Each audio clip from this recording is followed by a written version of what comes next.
Hi. Hola, hola. I'm gonna sign in. Hola. Oh shit. Okay.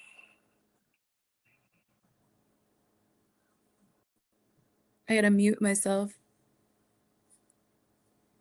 over here. All right. Okay, y'all. Please bear with me for just a momentito, a little momento while I make sure everything's all. Because I'm gonna have the chat going down here by me because it's hard for me to see everything on the screen at the same time.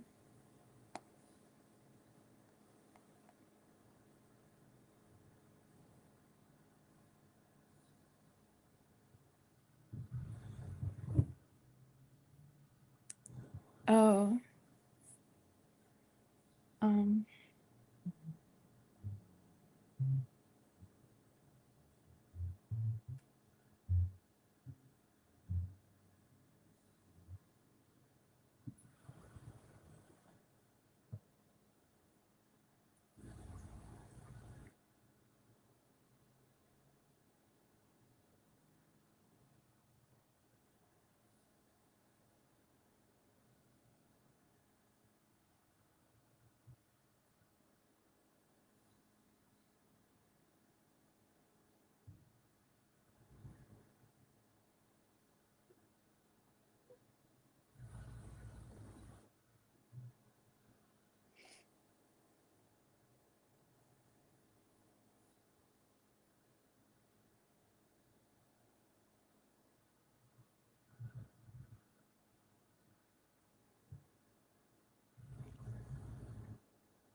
hey. Okay, okay. Oops. Hey. Shit, I gotta mute my shit over here too. Okay, okay. All right, it's 7:02, not bad, huh? Let's get Rafi Doll up in here. We're not gonna do any riff-raffing around anymore, huh? Let's get her going. Thank you for being here. Thank you for fine-tuning your free will and intuition with us tonight as I introduce our conversation friend, Rafi Dahl, otherwise known as Night's Light Astrology. So he'll be in the chat under Night's Light. I think he might have said hi. I think I might have said hi. I'm going to put my little hearts right now so everybody knows that I'm chatting here on a different device, but I'm not going to pay that close attention to the chat because this is kind of new for me to just kind of be like in the conversation and I'm hosting. So it's going to be really hard for me. I'm going to have to like pretty much practically sit on my hands, right? But should be all right. So let's bring Rafi in here. First of all, I kind of want to show you guys I'll type it in on the banner where to is your mic working and everything? It should be working. Can you hear me at Yay, all? there you are. Yeah. I see you, I hear you, I love you, all the Perfect. things. Very cool. Okay, So cool. I'm on there now. I was looking. Okay. thank you so much for taking some time to be here with us, man. Should I Yeah, do no, this thanks to for you right having me. here so people can see our faces? There we Oh yeah, go. sure. We're not Yeah, you have a sharing nice screens yet. face. Thanks. Let people You too. see I your was saying nice when you got face. on that you look beautiful as always, of course. Thank you so much. Obviously I've never done this before, y'all. So, Rafi, you're more experienced in this realm, right? Hmm. As far as doing Fairly. interviews online and stuff like that. Oh yeah, yeah. Because I didn't know if you meant like the tech side. It's because I'm like, this is probably the first time I'm going to share a screen, but I did a little bit of research, so we should be okay there. But yeah, I've been doing a lot of these with my friend Jesse, and then of course, like you had met me through doing the live stream with Robert, or like first saw me at least, besides chat. Uh, Tell but yeah, I tell actually just got done doing two podcasts back to I was back gonna here, say and now tell I'm us doing my more third. about what you just did. Yeah, yeah. I was on with my friend Jesse. It's like a lot of synchronicities lately, like because I feel like things slowed down astrologically for a bit, and of course we got the five planets retrograde, but I had a couple of days ago just synchronicity start falling into place where I didn't have them.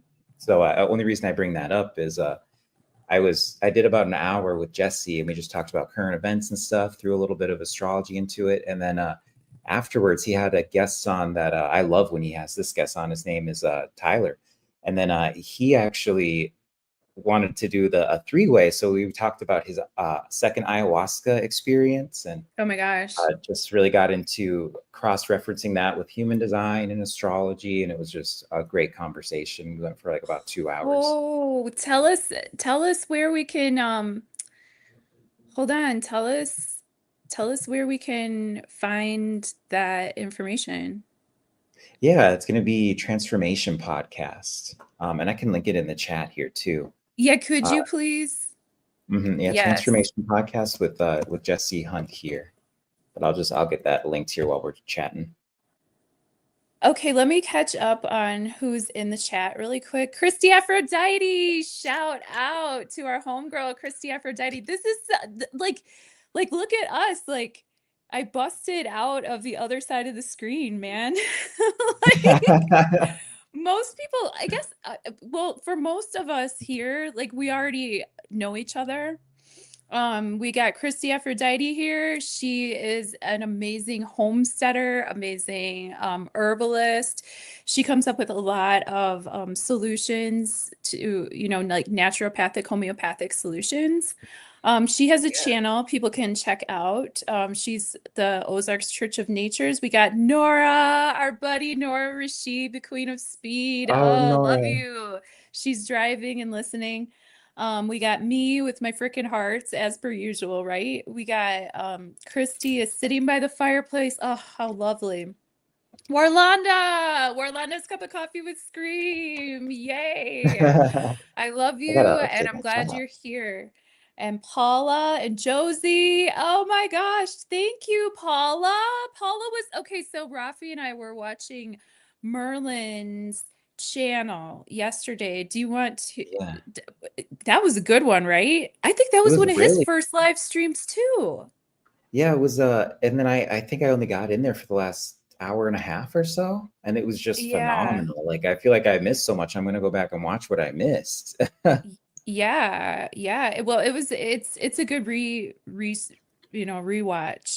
Um, who else is here? We got Josie, we got Paula. I think I said hi to everybody. Did I? Mm.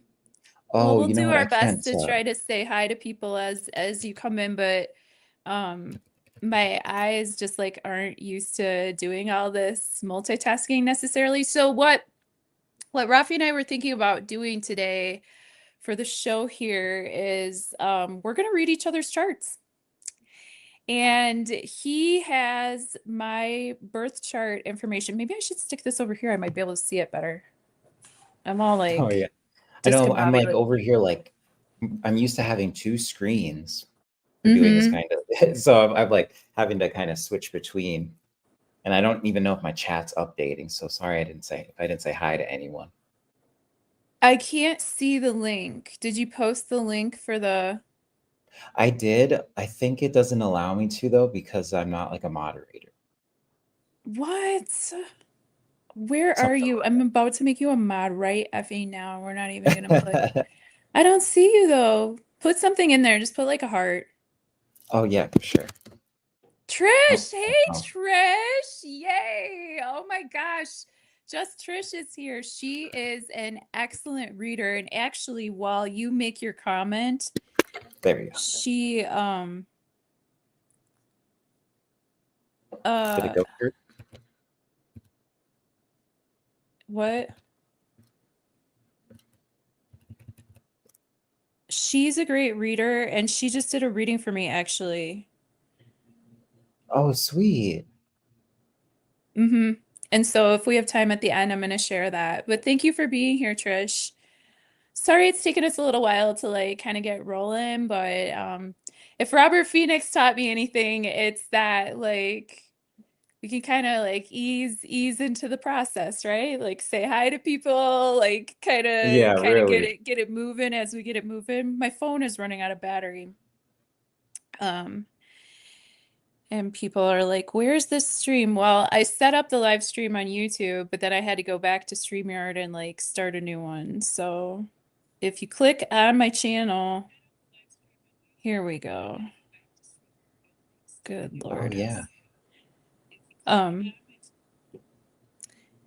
Do you want to tell the people what is your specialty and why?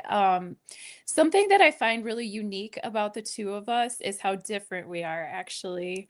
We get along so well and we vibe so well, but could you please expand more upon like your expertise? Like I am really curious to know more about chart rectification, and that's like one of the first conversations that we really started having. Could you tell people how we met in person? And how we started sparking off this conversation. Yeah, of course. So we were at the Dallas event here. I'm Hmm. over here wanting to call it Rise of Guardians, the Bridge Expo. Thank you. We were at the Bridge Expo, and we knew each other in chat, and like I had seen you, and it was so funny because I was walking, I think like to go to the bathroom or to go outside or something, and then we walked by each other, and it was like we just immediately like kind of knew each other, you know, like you knew me from Yeah, seeing me on Roberts, but I was like, you look so familiar. And then we were just kind of connecting, and you stopped me and you're like, oh, Night's Light. And you're like, it's Esperanza. And then we were like hugging. It was great. Oh my goodness. Like, and our energy just vibed right away, of course. And then 100%. after that, we had like moved over and started talking to Robert and like to a bunch of other people that were from Chattaria, which was super fun. And you just sat there, mingled for a bit. David came over and was recording, but in the midst of talking, we kind of started talking in our own little separate circles within the whole circle. And then you and I just got to talking about, you know, astrology and our journey with it. And then I think that may not have been the moment where I talked about rectification or not, but we eventually started talking about that is, and I always thought that chart rectifications were so boring. And then I was kind of noticing early on that I was good at it, but I'm like, what? Like, I don't want that to be like one of my things and stuff like that. And but it really, I really realized I kind of have a gift for it. I noticed with my mom, and then with who was adopted, and we didn't have her birth time, so I had to rectify her chart. And then with Nick Fuentes doing Could his chart you rectification and bouncing off of Robert with that. could you give us a quick rundown of what chart rectification means, just in case anybody, I mean, most of the people on here are probably pretty astrology savvy, but could you just like give me your definition of what you do when you rectify a chart? Yeah, just I guess a simple definition would just be being able to find someone's birth time, just Yeah, having their birth date right. with their chart, and then you know it just gets into, of course, the archetypes. I think one of the reasons I ended up getting good at it is because I'm really into psychology, Yeah. and like I've just always been really deep into understanding people, figuring people out and stuff. So when I see once I added in the astrology to that, and I'm very big on Carl Jung's work, and I was Yeah. able to really match up certain traits that people have with things, and then it gives you so much leeway within a certain day to where you can move things around and start to figure that out. For those of you who didn't know, Carl Jung was an astrologer. I mean, we know him as a philosopher, but he was also an astrologer. Really like Mm. it, and that's kind of what I think with when you get into astrology and you find yourself having a gift for it or even an inclination into it, is like you're a scholar, you know. And Carl Jung, I consider as someone who was a scholar, you Yeah. know, and that's what kind of what you see amongst all of the people with the old definition of scholar, not this current definition that is I'm highly specialized in one area, but I think I know about everything, because that's kind of what we're dealing with these people who call themselves scholars now, you know. But no, Yeah. like the scholars of old, you know, that like really like going up into like the 30s to the 50s, that's kind of when we started to lose it.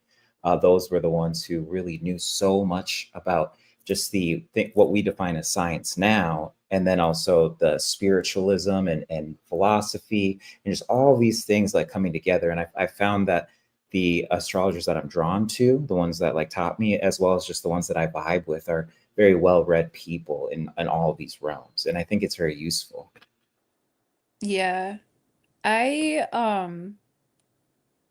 definitely have studied Carl Jung, but it's been a long time since I've read a lot of his work. But I really vibe with the archetypal meanings in a lot of realms. You know what I mean? Oh I vibe with different mythological archetypes. I vibe with astrological archetypes. And of course, I'm a tarot card reader. So there's archetype and symbology all up in my deck. Okay.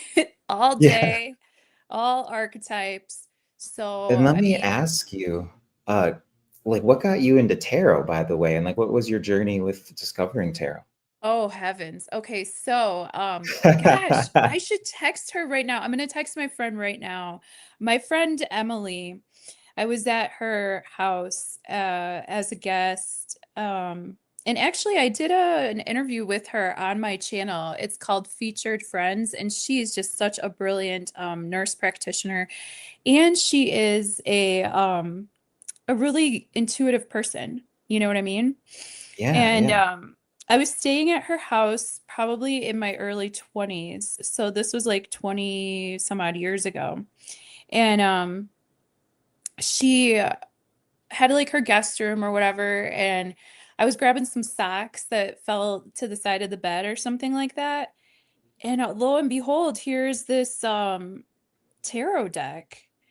And I'm like, what is this? And I picked it up and I started looking at the cards and I was like, these are cool, you know? And then I was like, hey, Emily, like, what's the deal with these cards? Like, these are so cool, you know?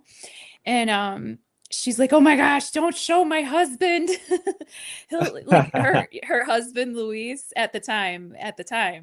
Um but he was very entrenched in his Catholicism to the degree that he wasn't open to other ways of knowing God except for through the boundaries of his religion, right?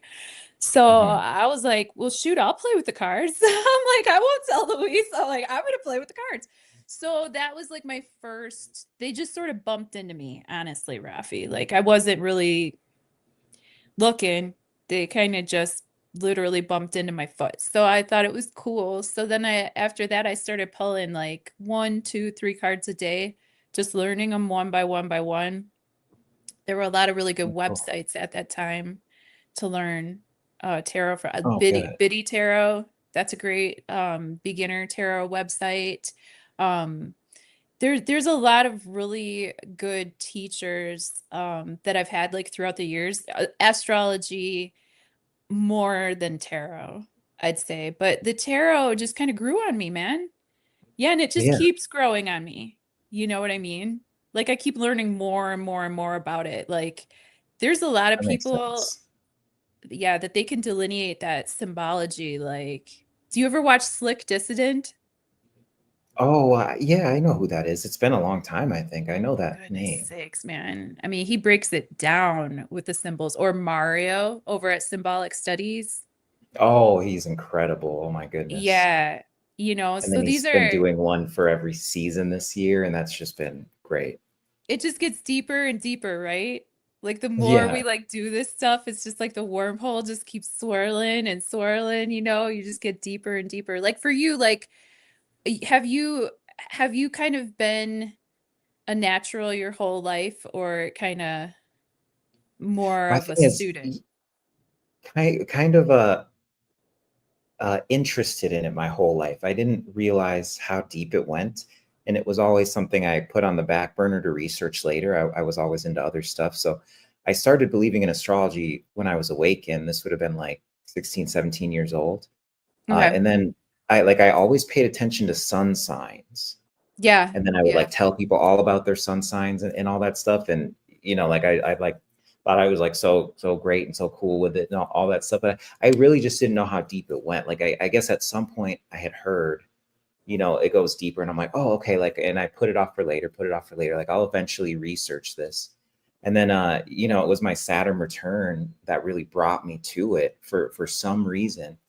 to this next level of it, and that Yeah, this was because you are seriously like, but honestly, I feel like a lot of people in your generation, and I'm assuming I haven't pulled your chart up yet, but I'm assuming that you're Pluto and Sag generation. Pluto Scorpio. Oh, you're I'm Pluto late and degree though. Scorpio? Late degree, yeah. I think like Oh, 24 okay. degrees or something. Okay. Well, gosh, then you got that investigative element. Ain't nothing getting past you. Yeah, yeah. Yeah, you kids Oh don't put yeah. up with no, you guys, yeah, you can't pull one over on y'all. Yeah. See, for me, like, Pluto and Libra, we're just relationally messy, I suppose. But it seems like your people from your generation and younger, from my observation, I feel like you guys get dialed in, like mentally, like Oh you yeah. guys get dialed in a little bit. Maybe it has to do something with flexibility. Maybe it has something to do with spirit. Maybe it has something to do with Pluto. I think it has something to Yeah. do with Pluto, Yeah, really. it's that fixation, and my son opposes it too. So it's like I Fixation. want to shine the light on like everything. That's true. You guys are able to like obsess about, yeah, that's true. That's true. Yeah, I see it like my astrology is like more intuitive, but I am gonna read your chart here if you want to. So at the end of the show here, I don't know how long you have to like chit chat. I mean, usually when we talk, it takes like an hour or two just naturally, but like I did not Yeah. ask you about that.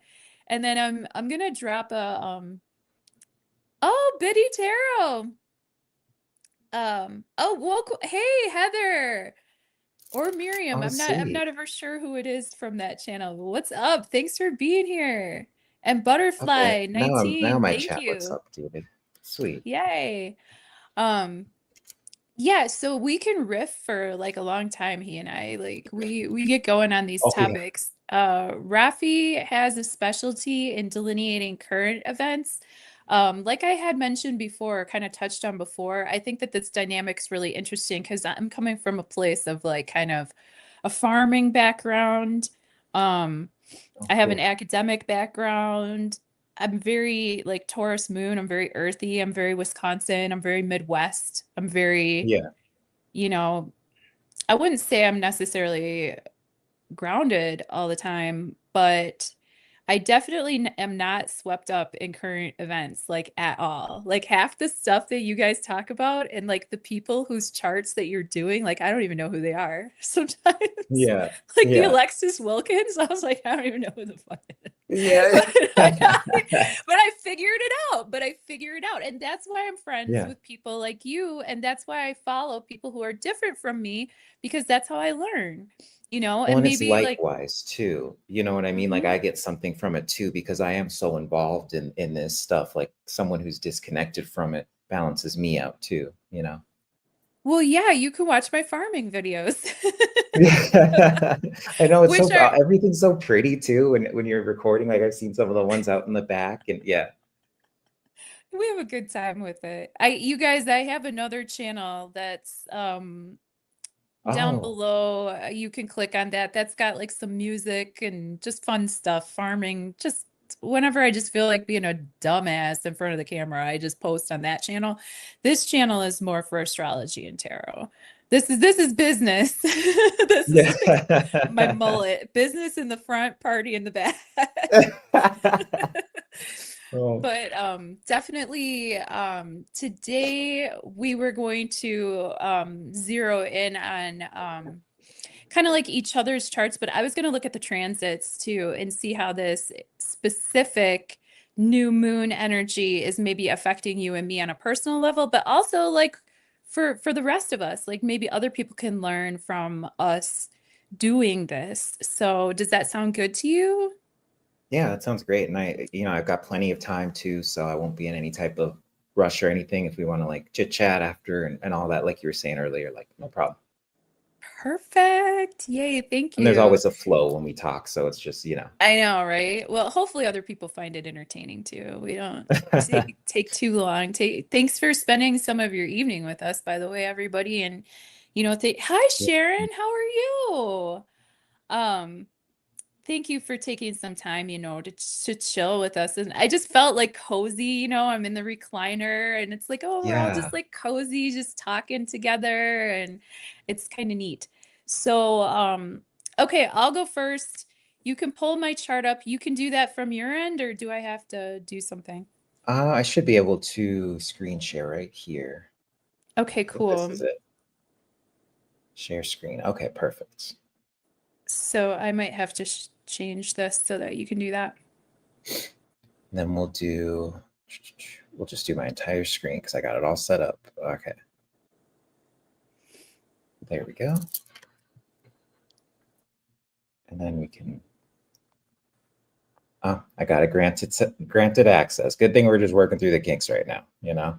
Then it will be very fast and anytime in the future.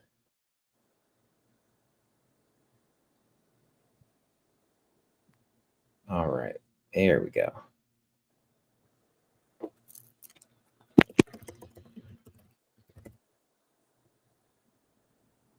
All right, should go through.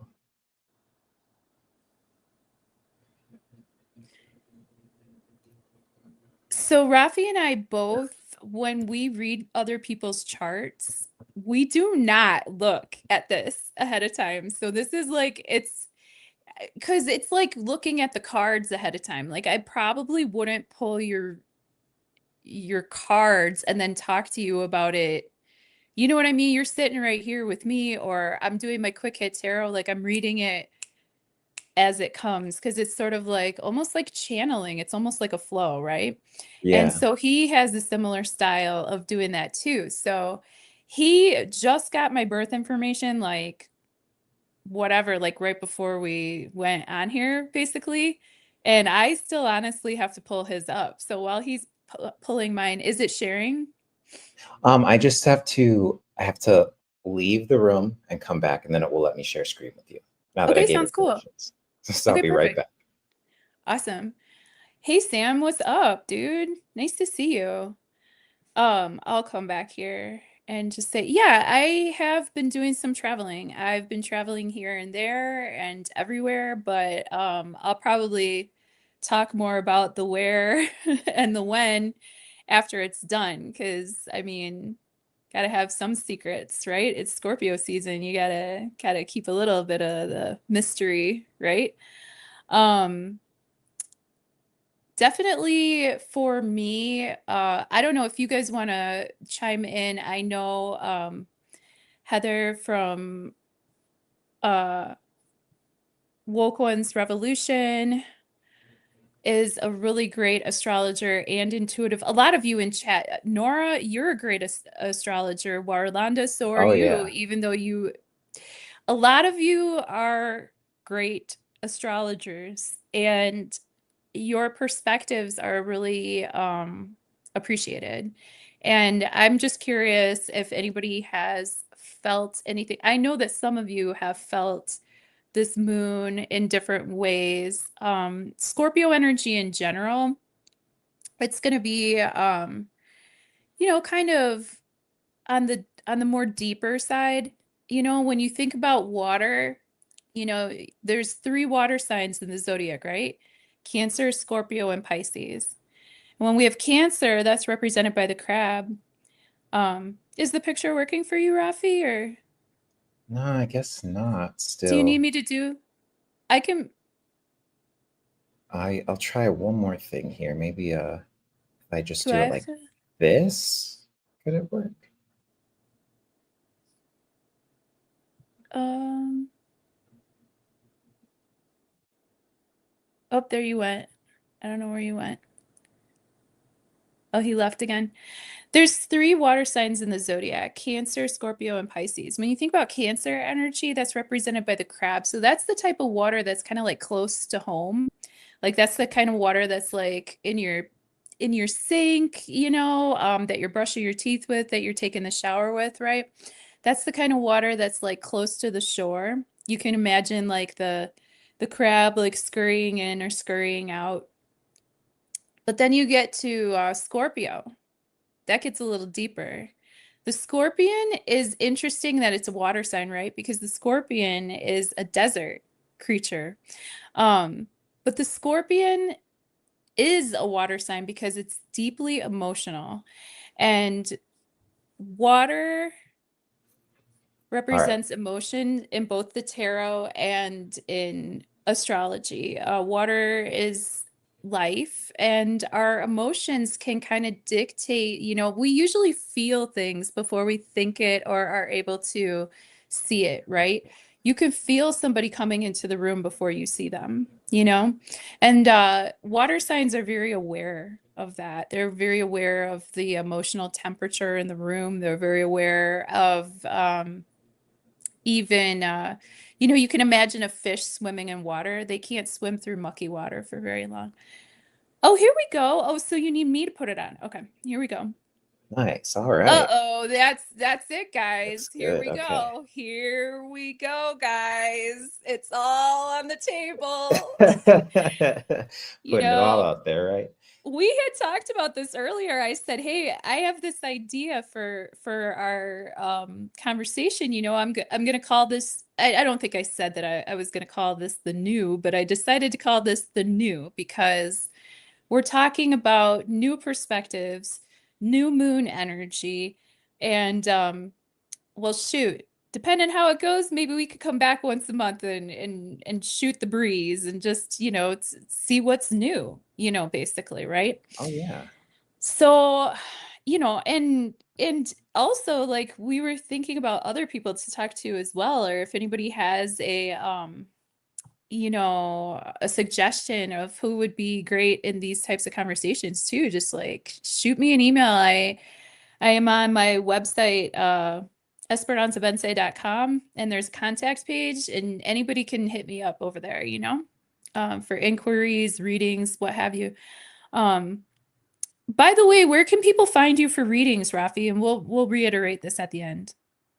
Yeah, I mean, just a direct message on my X account, and that's Okay. at Classy Raffi. Okay, sounds good. And then And oh, sorry. no go. Yeah, well then I'll like even with my YouTube here, I'll have that like you can send me a message on there and everything, and I just still need to update that. I've got a bunch of gaming videos on it. I've got to just clean it up a little bit, but you know how it goes with Five Planets retrograde. It was like I thought I'd have time before, didn't, you know? Yeah, I understand. Um, well, if you want to just Yeah. go for it, man. You want me Like, to get started? what I was Okay. gonna say is that, like, okay, when we were talking about doing this show, I was like, dude, I'm like, what do you think about like reading each other's charts, man? I'm like, is that crazy? Like, is someone gonna like do witchery and shit, or whatever? Yeah, I'm like, yeah. oh my gosh. But I'm like, whatever, man.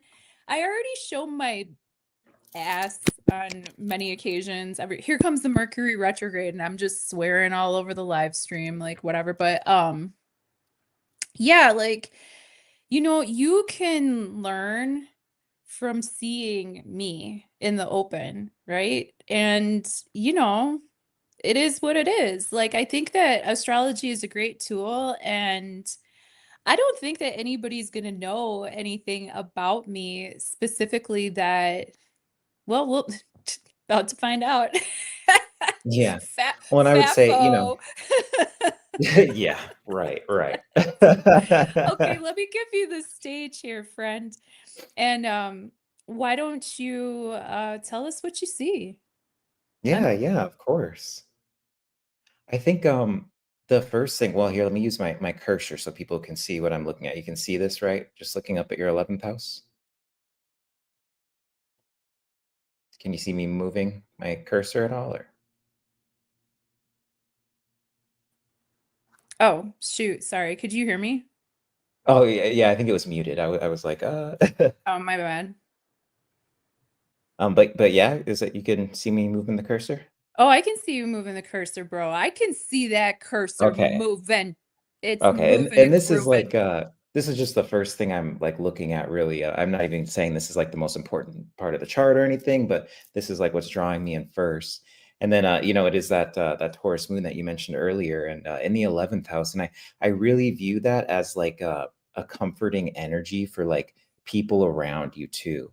And I even think of recently, I think it was I don't know if it was last night. One of these recent nights in chat, someone was talking about just how relaxing and calming your voice is to be You around. know who it And I even, was? yeah, who was that? It was Nora Rashid, the Queen of Nora, Spades. yeah. Aw, she's driving right now, but I think she can hear us. Oh, yeah, yeah. I think maybe it was in the group chat or something. But Yeah, she I love her.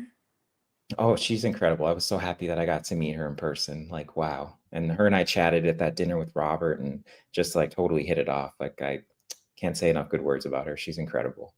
Yeah. But yeah, with that 11th house there, it's like it really brings that in. And then you got the part of fortune in there too. It's like I almost tie this to like this phrase I have that like everybody needs a Taurus in the group, but it's more like, Oh, like yeah. Taurus energy, of course, like that. And I would say that with the part of fortune, and then depending on which system you use, like some people would call that like a conjunction. It's a pretty wide orb. I don't know if I call it a conjunction or not, with your Chiron there, and that really indicates to me like there was kind of the thing with Chiron is yes, it's the wounded healer, it's our deepest wounds, and it's how we heal people and all of that stuff, and that plays in too. And I think that that's a part of you healing people through comfort and all of that. But Hmm. also, it is in the shape of a key. And Yeah. it's like, I think that it's like unlocks at a certain point too. So I would even say there was a moment in your life where that unlocked, and then it actually brought a lot of good things into you and continues to bring good things into your life, through your networks, and not so much that other people do things for you, but in terms of like realizations, because the moon is not just emotions, it's the inner world too. So like Yeah, through interacting with people, like deep realizations that come through and that kind of stuff. exactly. Um, And then over here with your 12th house, well, let me let you just kind of comment on that first, because then I'll kind of move over to your sun here and stuff. well, you're making me feel a lot warmer about that Taurus energy because do you know what? Well, you see where my sun is, right? Yeah, yeah. And you know what people say about that, don't you? What do people usually say about Gemini suns? I mean, people will say that there's two-face. There's I always hear the bad stuff, but I love Mm-hmm. Geminis. There's like the twins and all that, and they're, the alter ego, like the bad side, the good side. People say that a lot. But Yeah, then also it's very like a very mental energy. Like people will say that Geminis are crazy, that kind of thing. I think the moon balances you out though, balances that energy out.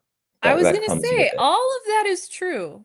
And and also, you know what I mean? Like, I wish that I could somehow explain to people the dynamics that are involved psychologically when again, back to the archetypes, Um, Mercury rules my chart. Okay, the planet Mercury has to do with thoughts, communication, short distance travel, etc.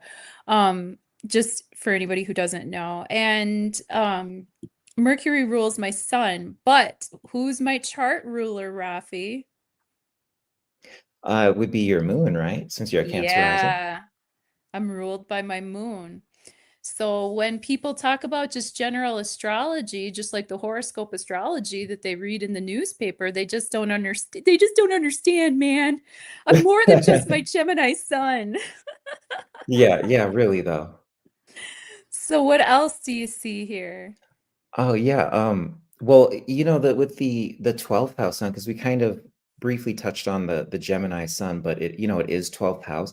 And so I find it so fascinating that you talk about how much you're into the archetypes, because the 12th house, Pisces and all that, it is very archetypal, and like it makes sense that Ah, that you would like be really good with tarot with that. And then of course there's stuff that comes with it, people projecting onto you a lot, that's a huge experience of a 12th house sun for sure.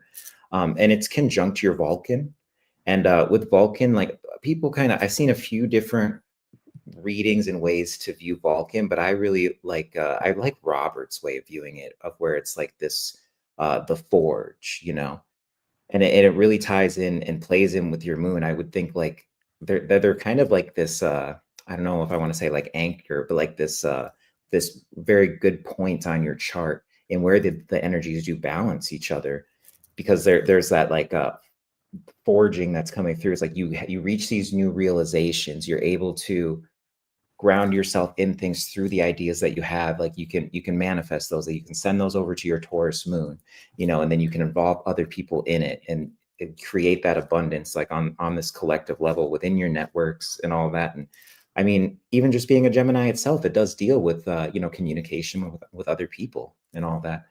And then there is this with series there too, makes a lot of sense, because like it isn't just that you are divine feminine. It isn't just that you bring that Cancer rising energy, that like a motherly safe feeling for people.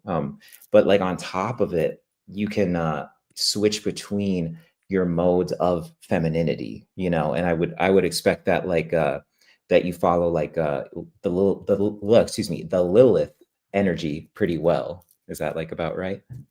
Yeah, I can definitely get there with Lilith for sure. Yeah. Especially during a Scorpio new moon, Oh yeah, this like it's the vibe shift is dark, definitely different. deep, and very I relate Black Moon Lilith to sort of like a Venus and Scorpio vibe. Yeah. Oh yeah, for sure. I You would know what I too. mean? Like Yeah. that kind of relates to me like in my mind of like that like vibe. It can be a little bit frightening for people at times. People don't always want to deal with like the gothy emo ness that is involved there. But yes, I go there. Mhm. I'm quite emo at times. Yeah. Here, I can And put well, my and there's like, oh, I'm sorry. I said I'll put my camera back on. I just turned it off because I was like looking up your chart just then Oh yeah, no worries. I while have you mine were off. I have talking. the camera off screen, so I didn't notice. It's okay. Um, Oh, I would like to mention what Heather at Woke One's Revolution, I just caught it out of my eye. It says, like myself, astrology Uranus is fated vertex in your life. Yeah, so like absolutely, absolutely. So do you also have those placements? We're probably about the same age, but your vertex, is it close to your Uranus, Heather? Or vengeful Juno that had one too many drinks. Oh my gosh, that has so been me. Oh my gosh. Oh my gosh. Y'all are calling my ass out. This is so true though. Oh my I mean, gosh. it's that season. Even like I hadn't drank in 2 years, and during the Scorpio season, I had a few drinks. It's like Have it's definitely that you? season. Yeah. Well, what did you choose? Oh, I had a couple of things. It was like I forget what they're. Oh, I had like Trulies. I didn't start with that though. I had like a couple shots of vodka. This was like throughout 6 hours, so I was kind of just keeping a steady buzz going. But yeah, it was and it was really ceremonial, because Torianne Draper, who she's in like Robert's chat sometimes. I met her through High Yes. Vibe in Sedona, and Very cool. Was this one she's of a your visitors? Pisces. Yes, yes, she was So 2 weeks ago. very cool, very cool. Oh, And it was, but and but yeah, it was nice. Like it just had been so long, and like sometimes it's so useful. It's just like really just about knowing when you're going too far with it, and like what's the reason. Like I'm like using drinking as a crutch, because that was the thing, is I just got to this point where I was abusing alcohol. So I was like, I'm going to take a break for a year, and then it ended up being 2 years because I enjoyed it so much. But I felt the yeah, call recently, and I was just like, I had a great time, and it really opened me up, had me thinking about things again. Of course, I did it with my Pisces friend, like this very on brand, right? yeah, yeah. Pisces, man, Pisces can drink. Oh yeah, oh yeah. They can drink like a fish, like a Oh fish. yeah, oh yeah. Oh my heavens. Yeah, That can keep the on going on your chart, or do we? yeah, oh yeah, yeah, yeah. Let me have it. Let me have it because guess what? It's your turn next. I know, right? Oh boy, no, it'll be fun. I do like my chart. But yeah, I was talking about the Vulcan last there, and then like the moon, or not the moon, excuse me, Venus retrograde, and then Vesta on top of it in the 12th. It's like, girl. Yeah. you've been in some entanglements for sure. But Ugh. I feel like it brings you to this place of like real knowledge Oh, to where you can help people with it, tying in back crap. into that Lilith energy. We haven't even like hit your Lilith or anything like that, but just the Lilith energy in general we're talking about. It actually like helps you help other people, I would say. And then like through that, I would even connect it to your tarot. There's probably some deep connection between the relationships you've had that haven't went well and like your tarot itself, and allowing yourself to put up like yourself to help others and yourself put up boundaries and all that in Yeah. relationships, like knowing where they're at and everything like Huge, that. But huge. Yeah, that's a yeah, for big sure. And then journey. What do and you I've think always in viewed, oh general? sorry. Could you explain to people in general what are some of the characteristics that you have noticed with have you had a lot of clients with a Venus retrograde in the 12th? I'm trying to think of Venus retrograde. I don't think I've ever had one in the 12th. No, but I've had like maybe two or three Venus retrogrades. They're a bit rare for me to see within my own clients. I don't get a lot of Venus retrogrades, nor do I get them in the 12th when I Yeah. am studying other people's charts.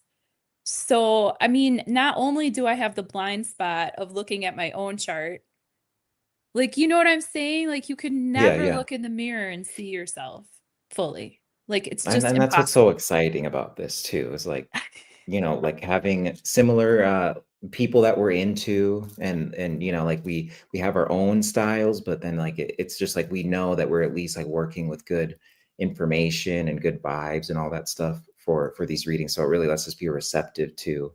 And it's so funny to say that too, because I would feel like there is this receptivity that Venus in the 12th gives you to things coming through. I would also say that, Yeah. especially because you're a woman.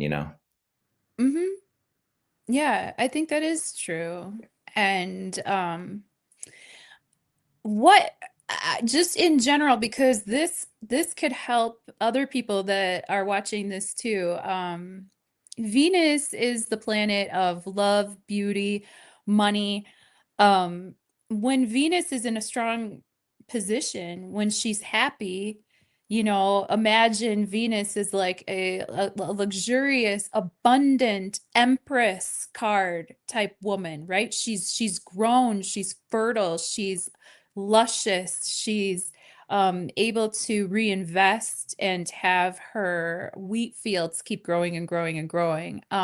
But when Venus has issues, like for me, I think I express my Venus retrograde with a lot of anxiety, to be honest. Like I have a lot of anxiety. Interesting.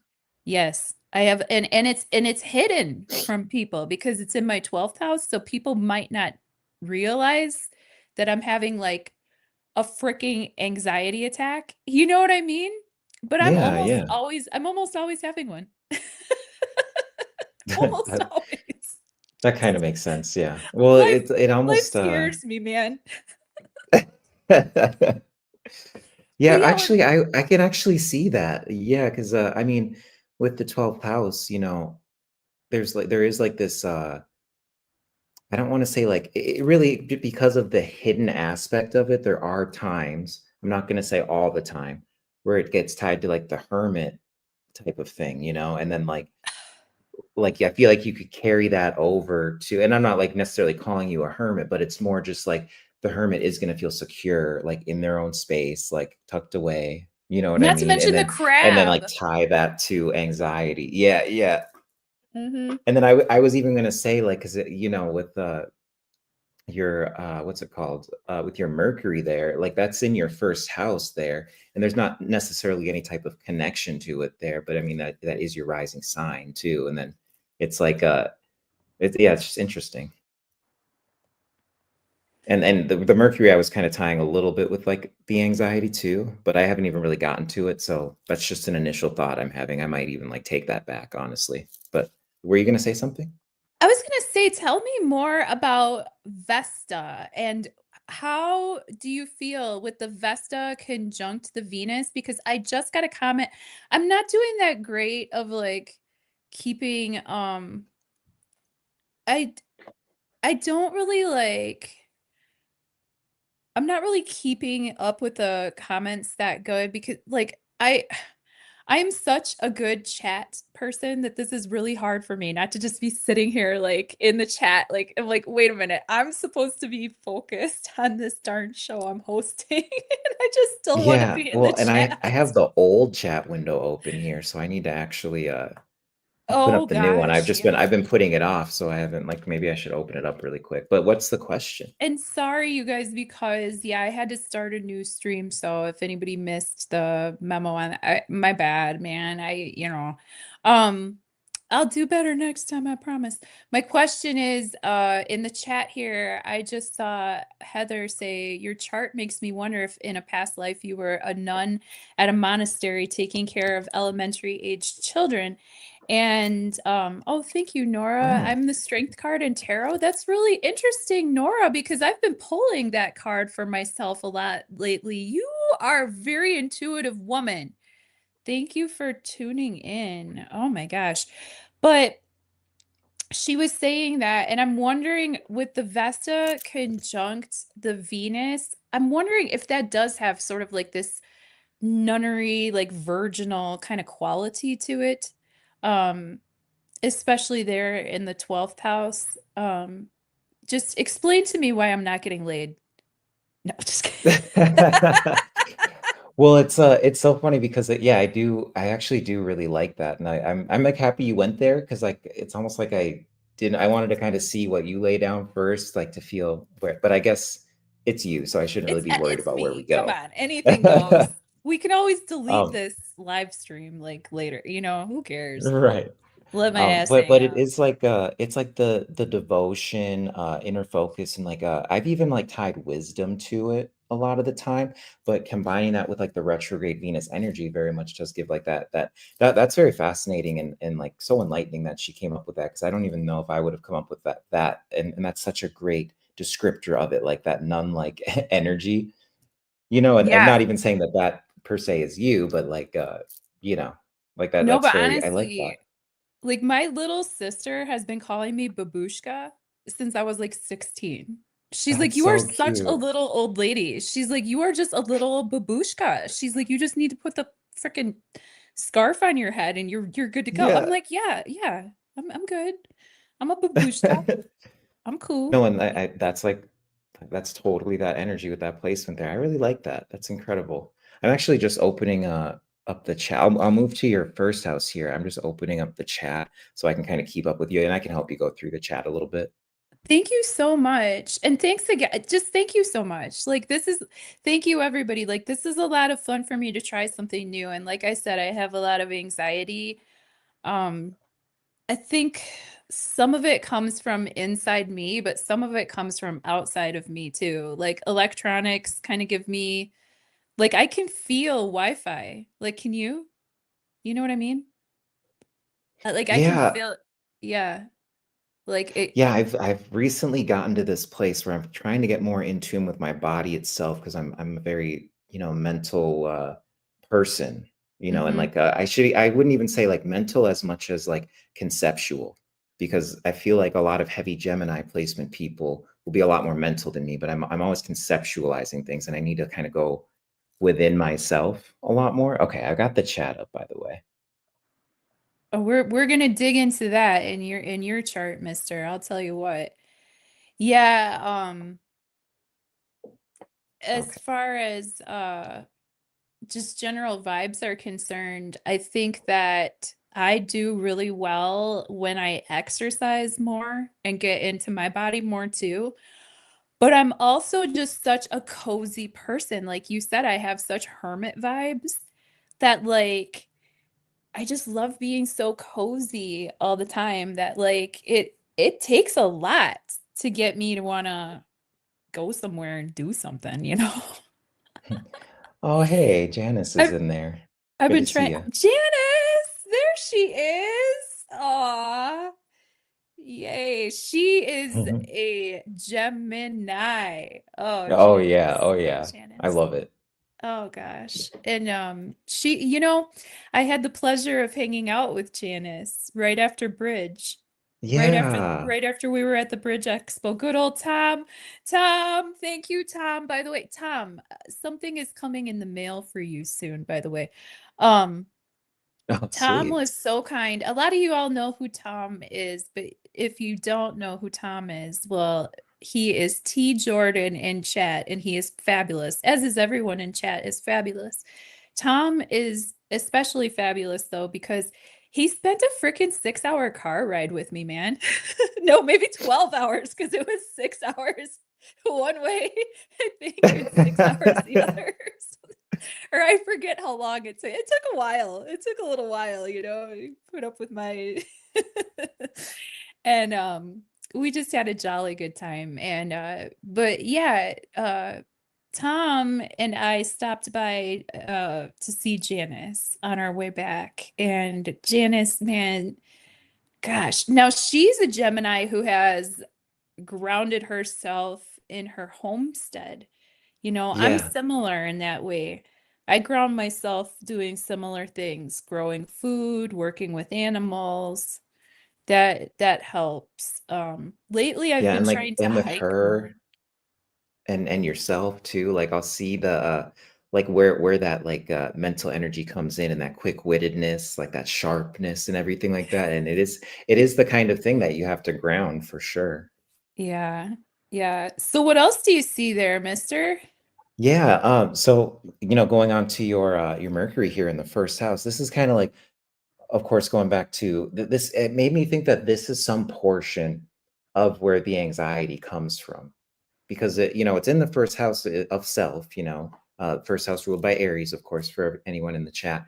But then like it's kind of like this vibe of like overthinking, like I don't know if I want to say overthinking situations, but it's almost like the mental faculties like aren't going to be as grounded when you aren't at home, Yeah. or where, but then there's that sextile up there to the Chiron and Taurus. So it's like also nature's very healing. Going on the hikes, like you said, is like very, very good. And there's this play on like where your mental state is at when you're outside of the home. And then, like how are you grounding that mental state? Like, and I feel like it's like I'm really looking at that placement for where the anxiety, and then it also sextiles that Mars in Virgo, which is kind of like that's like a pretty tough placement to have with the Mars Virgo there too. I would almost Yeah, say just both of those going in. I like how you started with my 12th house and then started to move. I like how you started there and are kind of like, I like how you started with the like positive, like with the moon, like, ooh, hey, look at that Taurus moon.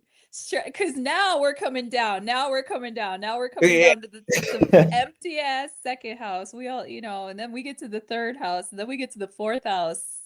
Now it's starting to get Yeah, real. yeah. Ugh. But then also with the Virgo Mars, like it's like you were talking about with the gardening too, and Mm. with just like everything that you have going on with. I mean, is it more than just gardening? I think you said, was it something else too, or like farming? Farming is what I meant. Yeah, there we Yeah, I go. farm, I garden.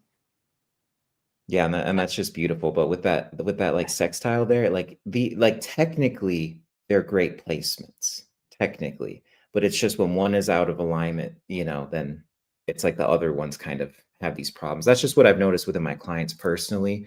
Like other astrologers may disagree with that kind of stuff too, but that's why we all have our different styles and stuff like that. So Well, yeah, and it seriously, like I have been blessed with such good readings lately. Like it's phenomenal. Just card readers, our good girl Claire, people were asking about her in chat the other day over at Roberts, and she gave me a banging card reading, man. Like, don't think that just because we're, readers that we don't get readings too. Like I yeah. do you get readings? Do you Oh have yeah, some? like I've Yeah. got the five friends from Sedona, and we Hmm. all have each other's charts, and we all always like bounce stuff off, and we've gotten to all know each other's charts like essentially by heart. And then It's like when we sit down and talk, like we can really like have the deep conversations. We can tie it to the astrology, and all that, but not get like super fixated and only talk about that. Like we can talk to each other like humans and stuff too, of course, but like we just help with that aspect. And it's always just good to have those extra set of eyes on it, and then Yeah. of course, like little things like sitting down with Robert and having him take a look at some stuff too, like my astrocartography and all that, like super helpful. And all the people from Chattaria that were Yeah. over at Liddy Lou's house afterwards, and we all were looking at each other's stuff, like human design and just all of these things. And then, just like you said, like having incredible readings in the last, like particularly last like 2-3 months for me. Oh Totally yeah. agree with that. And it's like we're really coming together. And I'll continue to go down your chart here, but I will say it's like falling in really well with these Uranus predictions that I've been making for like the entirety of the retrograde, because now we're moving into this phase of like everyone is realizing that the systems that are in place just aren't going to last. Like this is kind of what we're going to see over the next like 2 months or so. Say the systems that are in place really aren't going to last, or they're kind of crumbling before our eyes, and everyone's like grasping onto them. Like no, like I want change, but it has to be my way, which is like it's not change, because you're going to need chaos to have change, and stuff like that. But people are kind of reaching this realization, and we're finding each other like in greater and greater ways. We're sharing more knowledge and stuff, and really just preparing for this new world that's coming in right now. And it's just incredible to see too. And it's like the wildest synchronicities, especially like in the last 2 days. I had one earlier today, but these things are starting to fall in place. You'll see it increase for sure. I think we have this Mercury Cazimi Epstein files came out. It's like, if you don't believe in astrology after that, and I don't even know if there's going to be any meat in the files, but I think it's fascinating. It was like right around the Cazimi that happened. I mean, Yeah, I they're went using it. on. They're using it all the time. All the time. Yeah. Don't you ever go through your lives, peoples, thinking that they're not using it, because they're using it. And they have, no offense to us, but they have better astrologers on their team than us. They have like secret magical pros architecting our reality. Just Oh yeah, they're facts. they're on such a level. It's like people can run into us and think we're on like such a high level, but it's like I think about that. Like when people say that, I'm like, dude, these people, they're on another level, and they're not even using it for good. Imagine the good they could do in the world, and then said they want to just Democratize control astrology, man.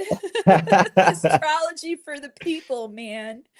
No, but really, I mean, this is an ancient royal art, and I think that personally, I think that a lot of the fixed stars interpretations, I feel like a lot of Hellenistic interpretations, I feel like a lot of ancient interpretations for planets aspects are extremely fatalistic because they were written with royalty in mind, with head of state in mind. Do you know what I mean? As they're writing these texts down, as they're saving these texts for like perpetuity, they're not they're not thinking about the commoner.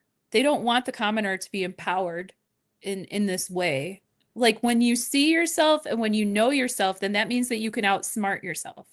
If I know that I have a Venus retrograde in my 12th house, like conjunct Vesta, I know that I might have a tendency to get a little hermity and nunny sometimes. So maybe Mhm. when my friends call me and ask me to come over for, like, for example, a beautiful brook trout dinner or whatever, someone in chat knows what I'm talking about. Then I gotta say yeah.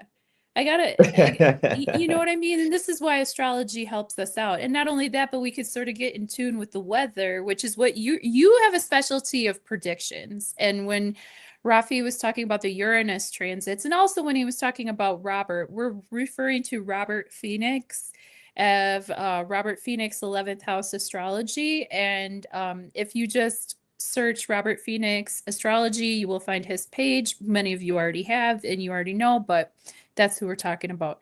Oh yeah, And thank you. not to interrupt you, I just totally started talking um out of turn. So sorry about that.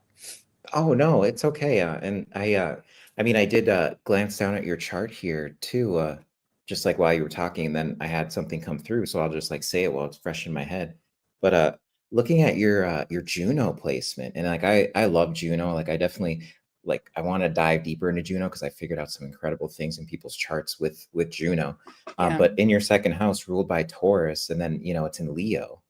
And I always like to view Juno like in terms of like marriages, like and I usually I like to bring something unique or extra to a planet, but really I'm just like I'm pretty boring with Juno, but I still think it's so useful, and I just go off of the definition it's given. It's it's the wife of Jupiter, and it's about marriage and all that. And uh with that, and then having it in the same sign as your north node, which is in the third, it's like it ties in back to, in a weird way, and I'll explain it, but back to this that Mercury that you have, that I'm saying is like tied to really that anxiousness, and then even the 12th house stuff too, because it's fairly close. I think it's like, would the term would be intercepted. I might be wrong. I still need to kind of figure out. Interceptions confuse me, so I just like forgot about them for a bit.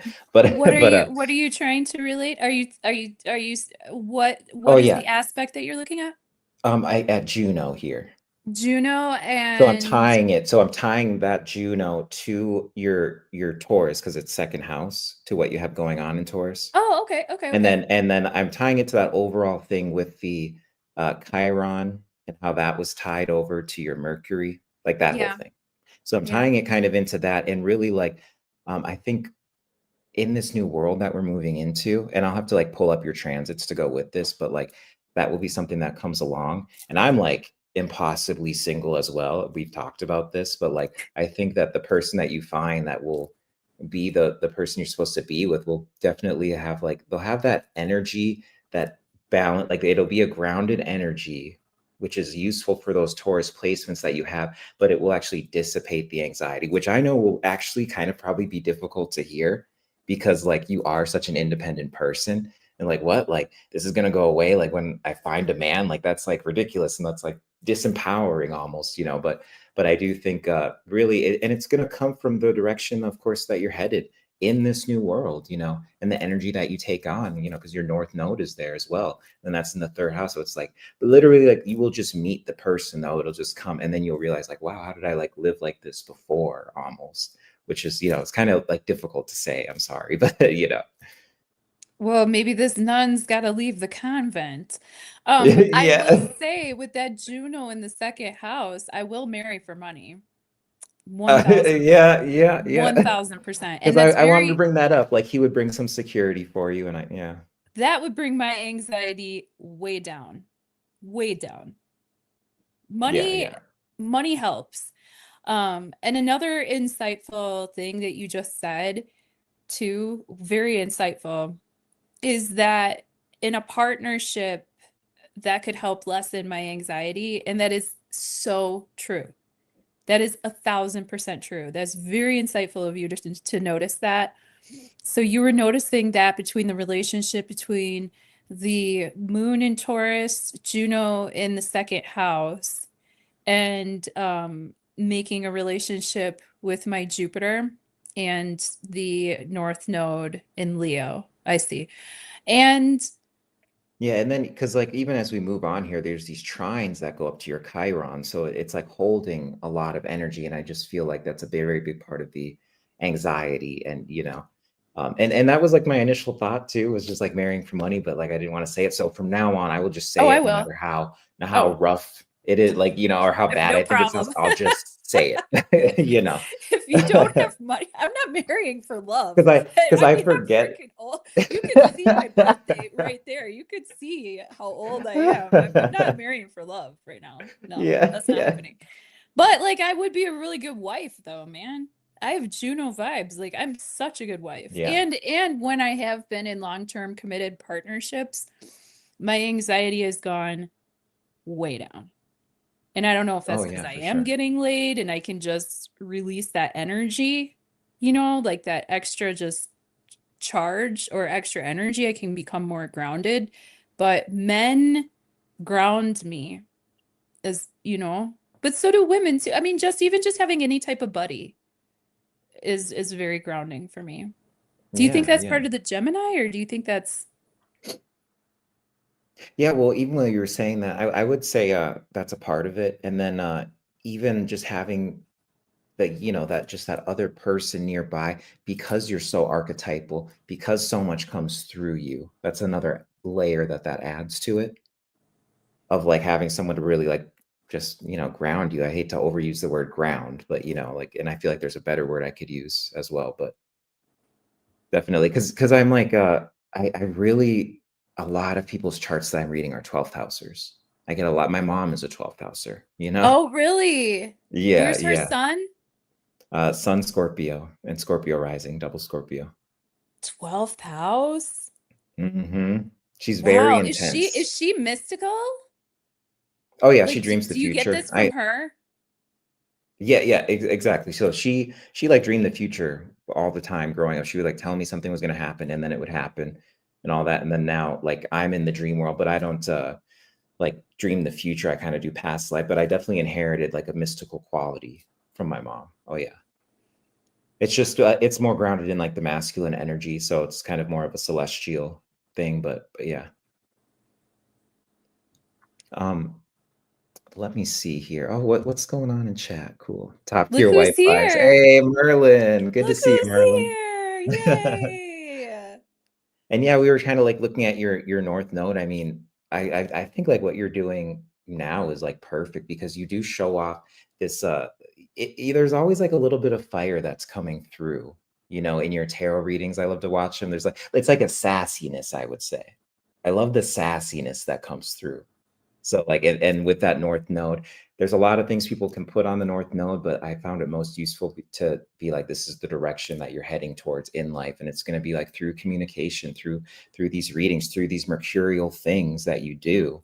I mean, that is going to be guiding you and have all the synchronicities and all these great things. Like, so the astrology, the tarot, even though I'm not quite sure if tarot was quite mercurial, but astrology for sure, I'm sure some aspects are. You can make arguments. I don't know as much about tarot as you do, so. I think tarot is mercurial because check this out. If this doesn't look Mercury to you, like check this out, right?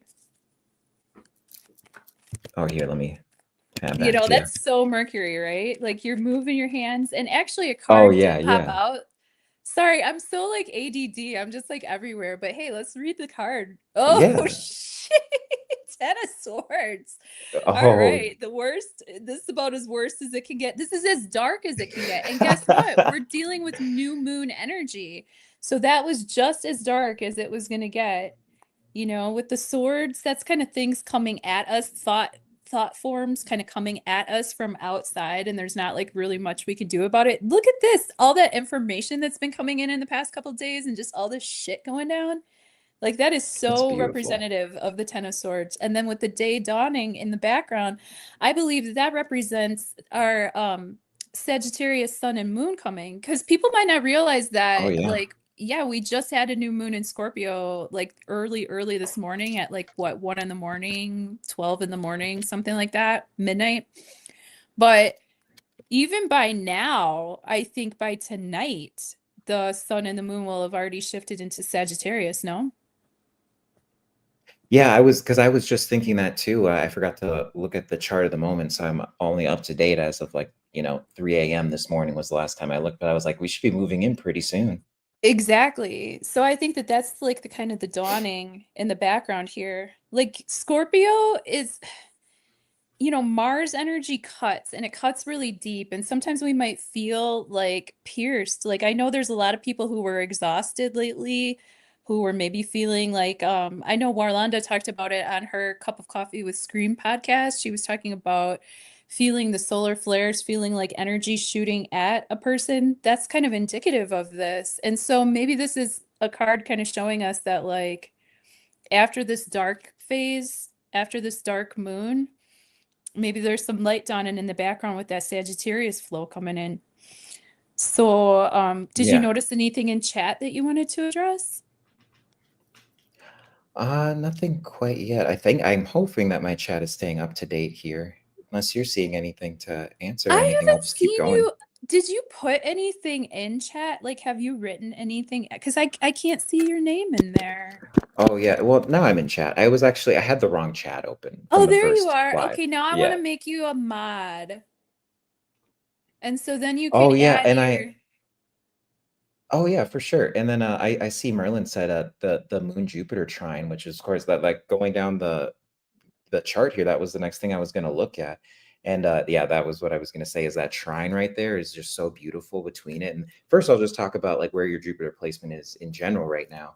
And a lot of people will talk about Jupiter in terms of you know, like the places it takes you, and that's incredible. And of course, I'll talk about that too. But I always like to view Jupiter as the planet of like too much, and Kuh. it's like this spigot, you know, like that, like you just need to know like when to turn it off. It's like it's always going to give you that thing, but you just got to know like when to like stop it, you know.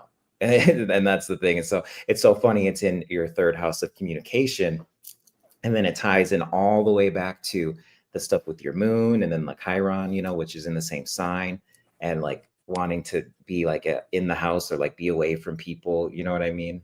Like and how like there's that anxiety to like going out of the house. I know you told me, you know, like It's sometimes like just true. have a little assistance, you know, a little substance assistance just to leave the house and deal with people's energy. And that I really like falls into that with the Virgo energy, uh right there, of just like there is because Virgo is about that purity too. And it's like, look at the world that we live in. And then like when you need to walk out of the house and sully yourself with that energy, it feels like too much to you. You know what I mean? But there is also the adventure aspect to it, because it is a freaking adventure when you have to go out and all the things that you have to see, the energies you have to deal with, the stuff you take on. This ties back to your sun in the 12th house, you know, and like what you feel, like the archetypes that come through with people and all of that. And you can really just process that fast and know. And it's like, ugh, it's just a lot. It's too much, you know? yeah. But you're able to, of course, balance that out with the Mars that you have there. And then, of course, that trines your Chiron, which is just beautiful because like it's like you're farming and working with your hands and, you know, doing all that, the ways that you can give people service, of course, too, and keeping you know, yourself in a state of purity too. And then we can even tie this back to the whole Vesta conjunct your Venus there retrograde and the whole nunnery thing, you know, like maintaining that sense of purity and all of that. I like the Saturn placement too here. But Do anything you want you? to add on that before I move to Saturn? No, thank you. I would like you to talk more because I feel like I keep talking so much. Yeah, yeah, no, you're good. Well, the Saturn here, so Saturn in Virgo, it's pretty interesting. It's like you have to adapt. That's like Mhm. the limitation that's put on you if you want to view it through the limitation lens. You know, Saturn is like it has the most points in my chart, so I love Saturn. And I was, of course, we were talking about this in Merlin's chat yesterday, but like I Yeah. absolutely love Saturn. But the thing with like a Saturn Virgo is like you got to really like roll with the punches, be ready to shift into new things. Like whenever they come up, it's like uh the little like toaster that could, or like the little engine that could type thing, you know what I mean? Where I don't know if you've seen any of those like movies, but like where Yeah, they I just have love to the like, little toaster. The little yeah, toaster is literally like the sweetest movie. yeah, that's like that is like the best way to think of a Saturn Virgo right there. Oh, And like the energy that they bring to the world, but also the ways in which they have to vibe. And you know, it's like it's kind of a lot of people not seeing like the beautiful soft energy that you carry and everything, and like constantly trying to beat it down, and you're like, nope, it's okay, like, you know, that's like totally that energy, and I totally see that from you as well, you know. And thank you. it's a very light energy, and then of course it's in your fourth house. With a fourth house Saturn, I usually see like trying to, I they're kind of similar, like a fourth house Jupiter versus a fourth house Saturn. But of course Jupiter is where it becomes too much, like Saturn's like the limiter. So it's like almost, I see them usually leave home like in a Saturn square or at the Saturn return. The Saturn squares being every like 7 years, and then Ah, and then yeah, they'll leave the home, and it will just be because like the home is holding them back I in a way. just did that. I Yeah, literally just did that. You know that's I just did crazy. that. Yeah. I Like actually did. I I'm didn't still know. kind of like I mean, like I on the knew that you were wander. traveling, but I didn't know like the story or anything. Oh yeah, like I literally had not really left Wisconsin for like years, 7, 8 years. I mean, I had Yeah. gone on short trips here and there, but they were always with a purpose, just because, somebody was born, somebody died, or whatever. Like I did like little vacations and stuff, but they weren't for fun at all. Like I literally, yeah, it might have been, I didn't look at my exact transits, but that's a really good point. That 7 year cycle. And then of course, the 7, 8 year Uranus cycles Oh come yeah. through in my life really prominently too. Oh yeah, for sure. But yeah, I, Yeah, I and I then I find Saturn's crazy because it's like I think about it in terms of 28, but then I can break that down into four sevens. And it's going to be seven every time it um I think everybody in chat understands the aspects, the squares, and yeah, we're not gonna worry about having to explain like every little thing. Like people can figure it out, right? So sorry, what not to interrupt you. oh no, yeah, I was just catching up while you were saying, and I was of course listening to. And yeah, I think that's like really all I would say with the Saturn. I mean, let's look at the aspect. There is the sesquiquadrant. It's so weird with me in aspects because it's like I look at the negative aspects and I love them, and then I like it's like the positive aspects. I feel like I want to tell people the challenges of those positive ones more so than I'll tell them the great things that come with them. But Okay. I'd say with like with a sesqui, like I actually like that because it's like once you do leave the home, then it's like it's setting you up for in the future having this completion. And I would just tie that back to, like that Juno and North Node Leo there and how that's going to come back around and really like get into the heart of your Chiron and all that stuff. The stuff that's really like hard to see too. And it would be, and that's in your 11th house too. So it's like the networks, the people that you meet, there's all that third house, 11th house play there. I Um, love my 11th house, man. And I love my friends. Like, I'm so lucky with friendships. I'm just so fortunate with friendships. Really, yeah. truly. And then there's even the square to Neptune in Sag in your sixth house too. It's like that whole like process of leaving the house, that whole Saturn square thing that we were talking about. It's almost Hmm. like that it was spiritually holding you back and you weren't living in your truth too. And then it's like, how are you going to, this gets back to your sixth house and then Virgo and all that stuff we went through of just the themes of Virgo, the archetypes of Virgo, and like what that means for you. It's like it was keeping you from doing those things as well. So that there's the service, the purity, and all that, but then also like it's Neptune, so it does deal with delusions and like like lies that we tell ourselves and that kind of stuff. And that was like probably getting in the way of that, especially being in Sag. So that like now Yeah. I'm really starting to look at that and these oppositions that you have. I'm kind of skipping over a little bit, but I'll wrap back around here.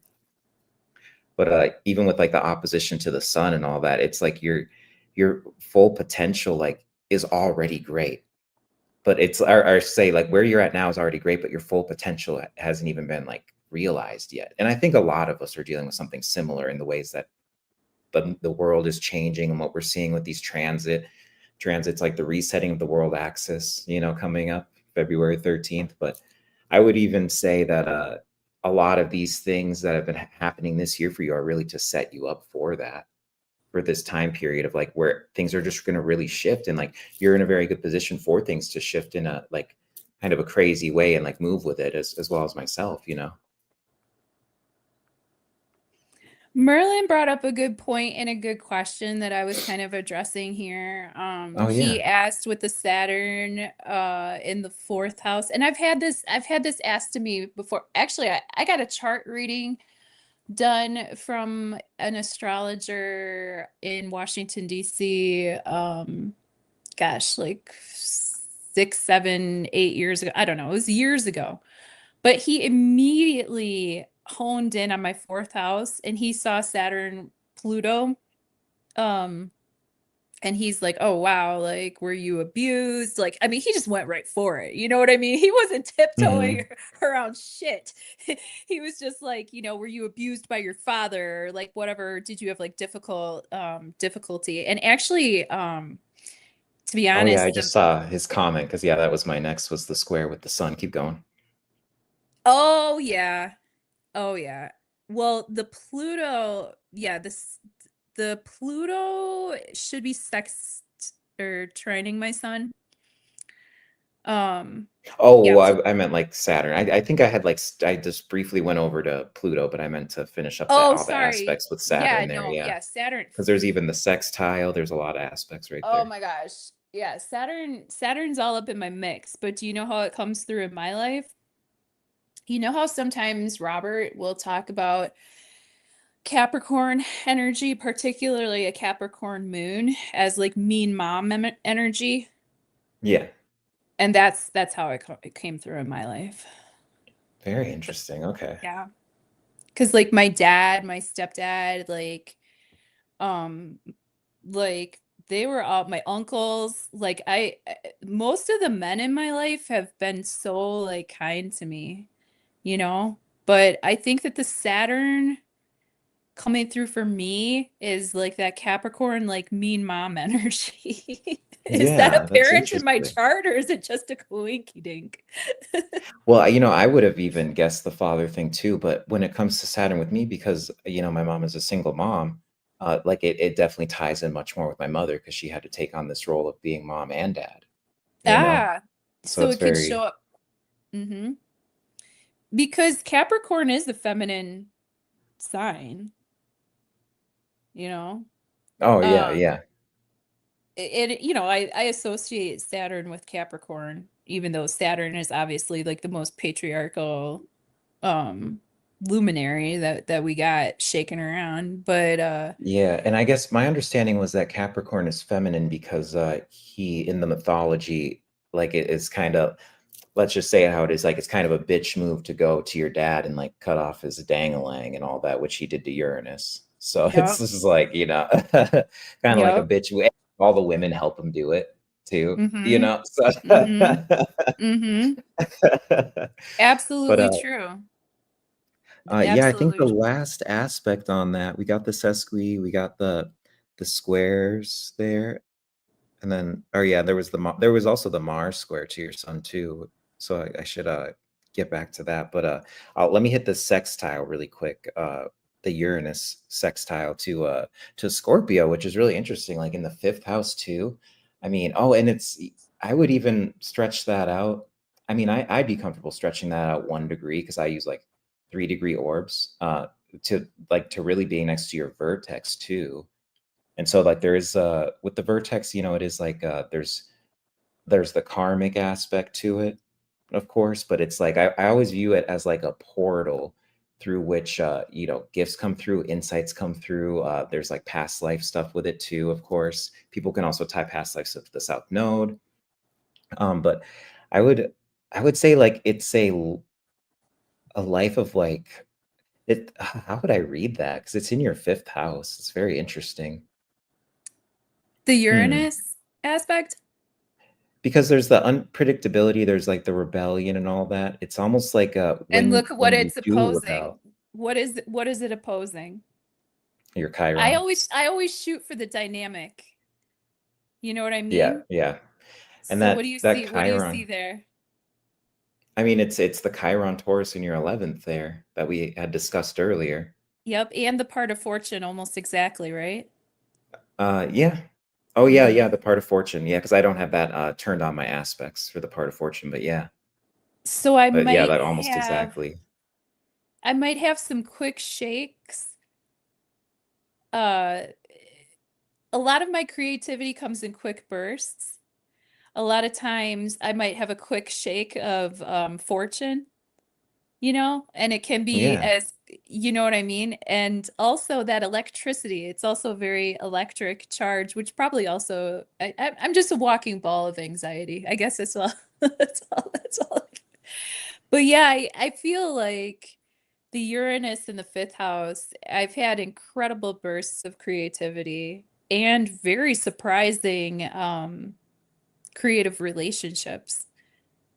Um, Yeah, yeah, that makes a lot of sense there. And then yeah, like I guess I would view that even as telling the truth can get you in trouble.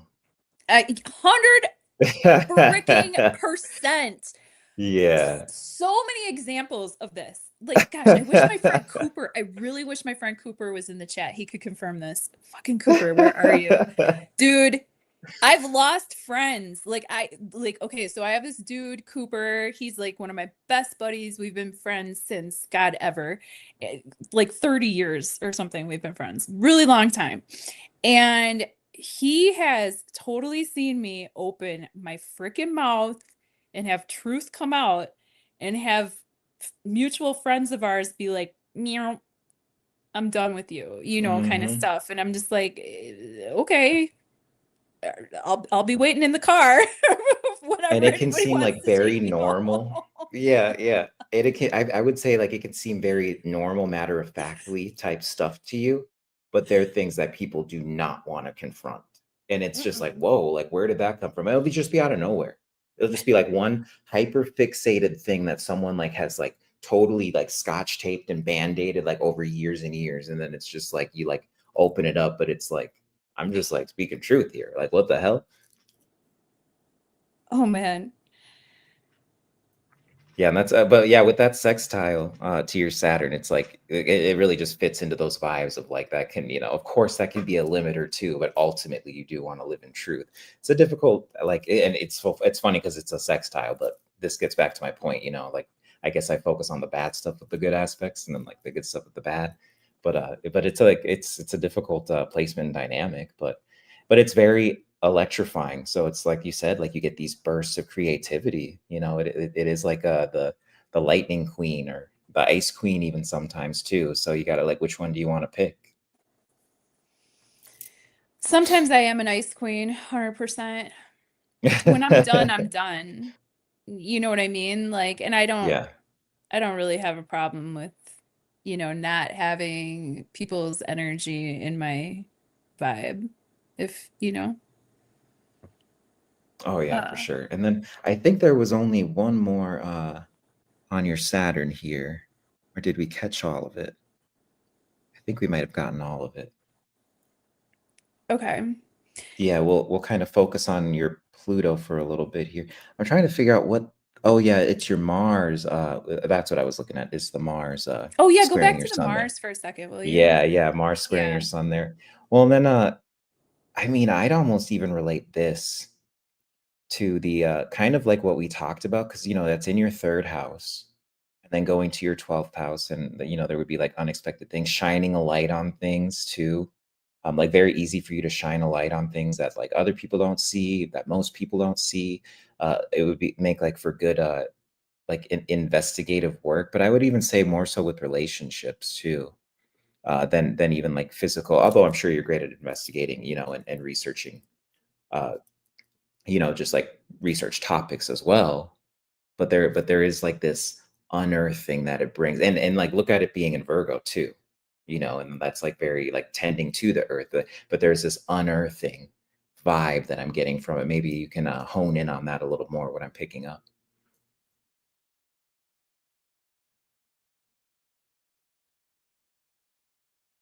Oh, are you muted? Yeah, I totally muted myself. I was peeing. Oh. Great. Hey man, this is my channel. It's funny we were like literally I can talking say about that. whatever I want.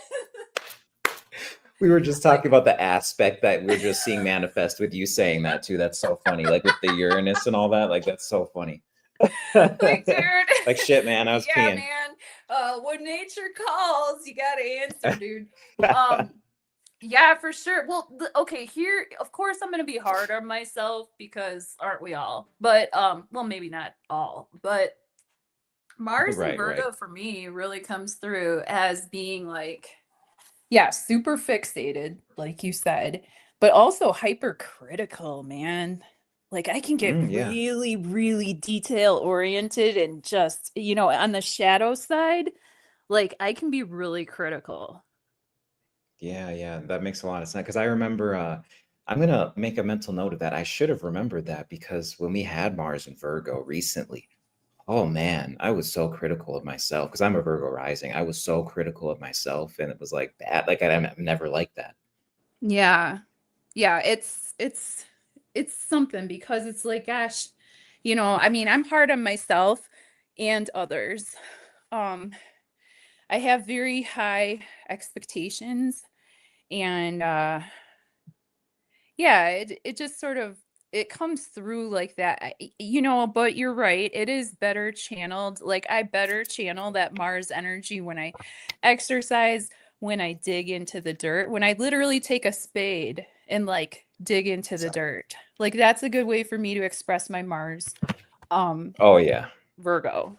Yeah, and like we were talking about with gardening and farming and all that, like I would always recommend that for I haven't had any PBRs today, Tom.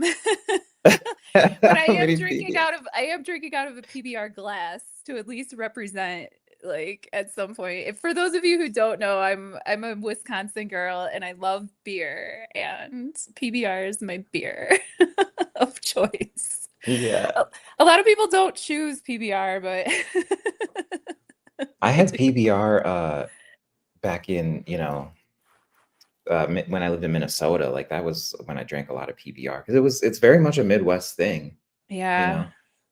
know. Have you ever heard the song I Like Beer? Oh no, I don't think I so. like beer. It makes me a jolly good fellow. I like beer. It helps me unwind. Sometimes it makes me feel mellow.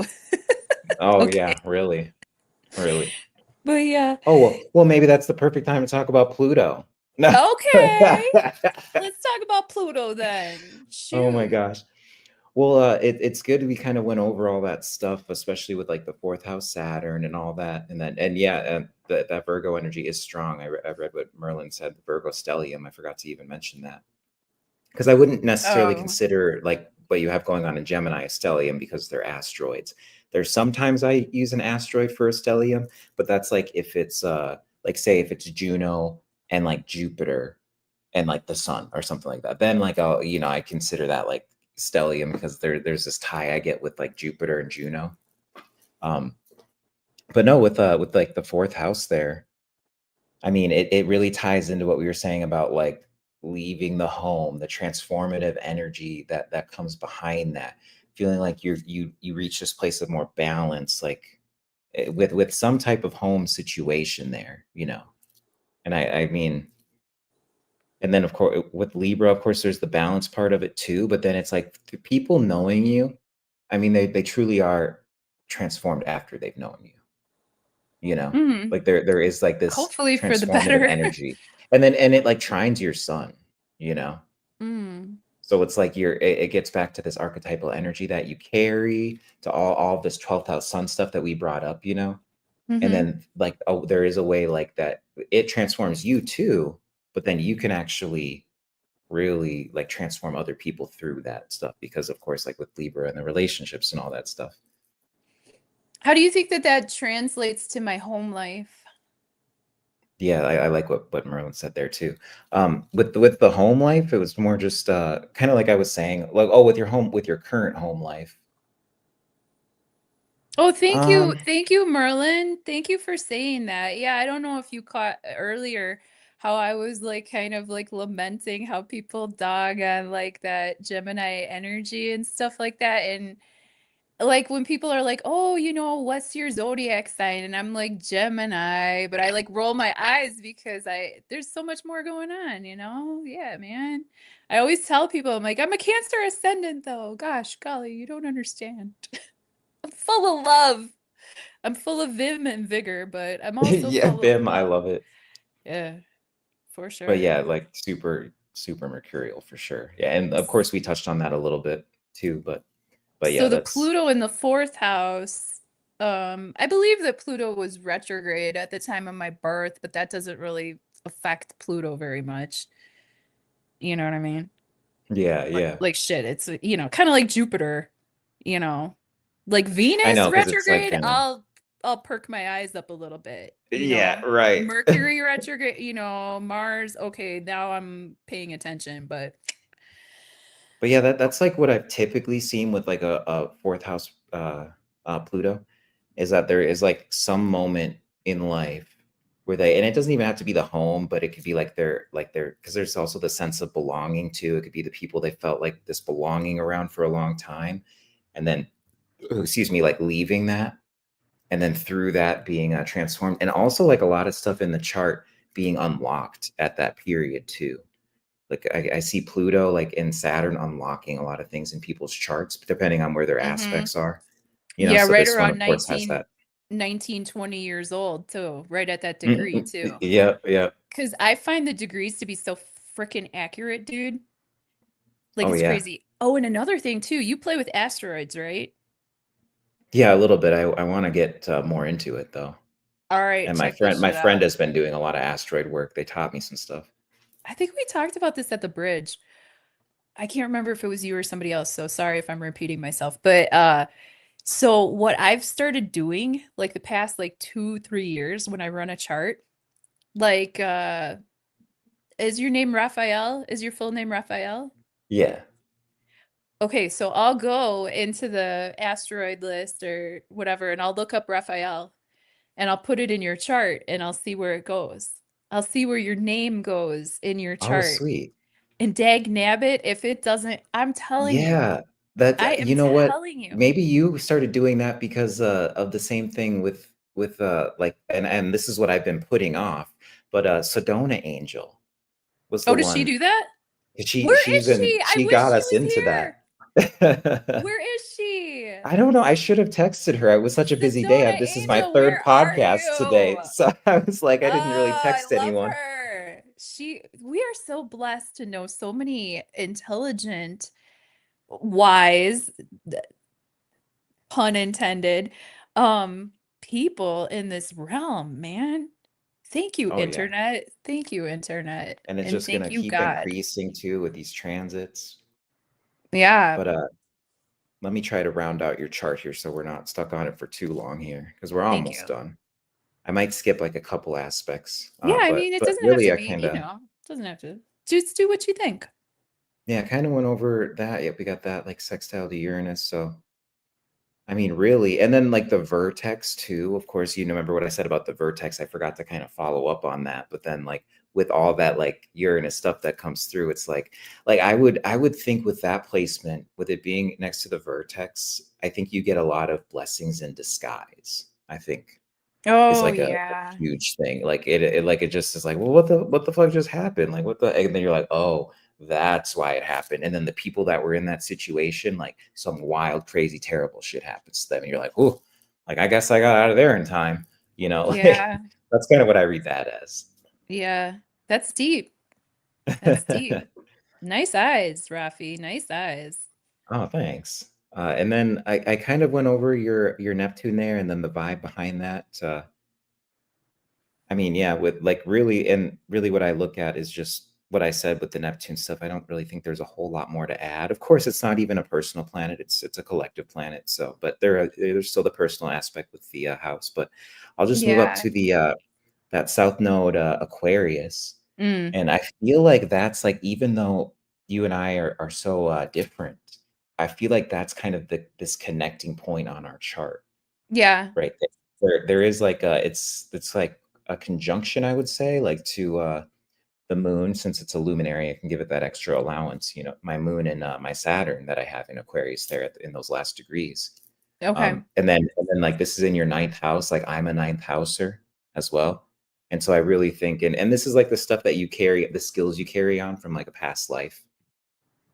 So like that's how I've always viewed like the South Node. And then like it's like the things you're comfortable in, you carry these skills from the past life and everything. And then on top of that, like you just don't want to like get lost in it, because like that's not what you're here to do now. Like you already did that well in another life. Like so you're not here to focus on that. And that very much fits the vibe you were talking about of like, I'm not really into like current events or politics or like any of that like stuff, because that's really like Aquarian and like Jupiterian stuff, like philosophy. I mean, the philosophy stuff is good because I would say you like carry that too. But what I'm getting at is you pick these things up so fast and you know about them like as we speak about them. But like it wouldn't always be your focus, especially more so the politics and current events and all that stuff, more of the Aquarian aspect of it. Yeah. I mean, Yes. politics is more like Sagittarian, so it's like Jupiterian, but I'm, ninth house and stuff. So, It's accurate. And it's very easy for me to pick up languages, like foreign languages. oh yeah, wow, that makes Hmm. sense. Yeah, I'm gonna save that in my head. Makes a lot of sense. I speak more than one language fluently. Yeah, yeah, of course. And I speak quite a few of them really shittily. Yeah, right, right. I know. It's like I took 3 years of Spanish, and you think I'd be good because I have a great memory, but like I'm just horrible at it. Man. So, wow. Well, thank you for your insights. I have a question about this new moon in particular. And how do you see that energy flowing through on a mundane level and ooh, even on a personal level? Because you got my transits up, dude. Yeah, I was like, these are current, right? Okay. Yeah, cool. Oh, hey. Let's take a look here. With the new moon, I'm just kind of getting my bearings on the transits here. How have Because you everything's felt so far, just while I look at everything? so yesterday in my chart, it was really interesting because I think that the sun was on my vertex and Uranus and Mercury, like all my vertex, my Mercury, my Uranus, like everything's lit up right now, man. Lit AF, fifth house. Yeah, well, and it's like it's interesting because you've got right here. One of the first things I'm looking at here is just because of the Mercury retrograde. Like I'm like really perplexed on how it's hitting all these different people, and I know it's going for a bit. It should hit or at least get really close to your Uranus. It's about to pass over your vertex, Mm-hmm. and that's like I really view that as a something coming through here, of course, because there's this connection with the moon, and then of course I'm going to look at the moon here going forward, but connecting this with the moon because we have that Kazemi and the new moon together here. It's almost like there's a realization that you're like coming towards that like there's a newer level to a realization that you've had. And I would say this year. And you're going to reach like another level of that realization, and then with like the moon now moving into Sag here too, and it's going to catch up with like I would even say like in the next like 24 hours, honestly, in the next 24 hours. And it's going to be something around like networks and a realization that's coming through. I would also even say like new people that you can network with right now too, that are going to be coming into your life in like 28 to 48 hours for sure, or 24 to 48 hours for sure. Heather from Woke One's Revolution, which by the way, everybody should subscribe to everybody's channels because pretty much everybody in chat has a YouTube, and I love this. Like I just love this. And she said, haha, literally, it's this astrology live stream. She ain't lying. It's happening. Like here, Yeah, yeah. I'm the fool fumbling in real time right in front of y'all. Um, I Yeah, carry that heavy for fool energy. and oh, you know what? I would also keep an eye out for meeting someone, for meeting a man. I mean, the Venus is going to be coming across this stuff, but keep an eye out for meeting someone because with all this energy reaching a deeper level, crossing your vertex and all that stuff, it's just like keep an eye out for meeting someone. But like, it's difficult with your vertex so close to your Uranus. You know, it's like what's Yeah, going to come man. through? What's going to Yeah. come through that? Dude, seriously. Yeah. But it's like that if but just I would say just be receptive, because if you're being receptive to it, it's like all this stuff is passing through Sag soon. I mean, that's Mm. like gonna cleanse it all, like Sag just brings that truth, Don't that worry. higher truth. Sag is coming. Sag is gonna take that fire and cleanse the waters. Yeah. Well, and that was like Oh another man. thing I kind of was talking with some friends about, is just with these transits in general with the Mercury retrograde. I was like, I think this is going to be a time where lots of people get like STDs, Oh shit. you know? Yeah, and so that's why I'm kind of like, be careful and stuff. Oh, Because I'm careful. I've even had people like come back into my life, and I'm like, why are you like back in my life right now all of a sudden? Like, did you like get an STD or something? Like what? We haven't Oh, talked in like forever. Like what? ew. You know what I Yeah. mean? It's just like I'm just not trusting anyone coming in my life for like that reason right now. Seriously, people are interesting, really. Like, yeah. Like it's tough, man. Like it's one of those things, you know. But yes, I will keep my eyes peeled for you know what I'll do? I'll speak it. I'll be like, you know what? I'm coming across some really awesome dudes in my life right now, and I'm so grateful. Just leave it Oh at yeah, that. well, and then there's this trine with your Juno right now that's happening with your natal Juno Juno. to where Juno is now too, and that's like out at the end of all this stuff. So it's just Mm. kind of like, Wifey time. Wifey time.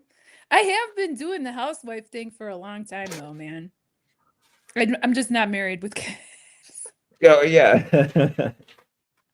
But I seem to be doing just fine with the housewife thing. I yeah, love it. yeah. I love being home. I like working at home. I like cooking and cleaning and being home.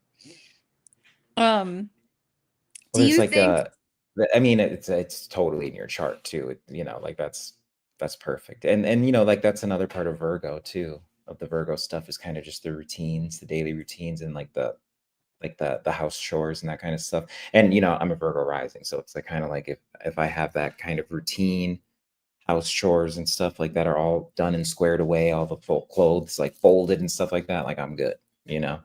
So it definitely like benefits having that housewife energy. yeah, What was the especially question?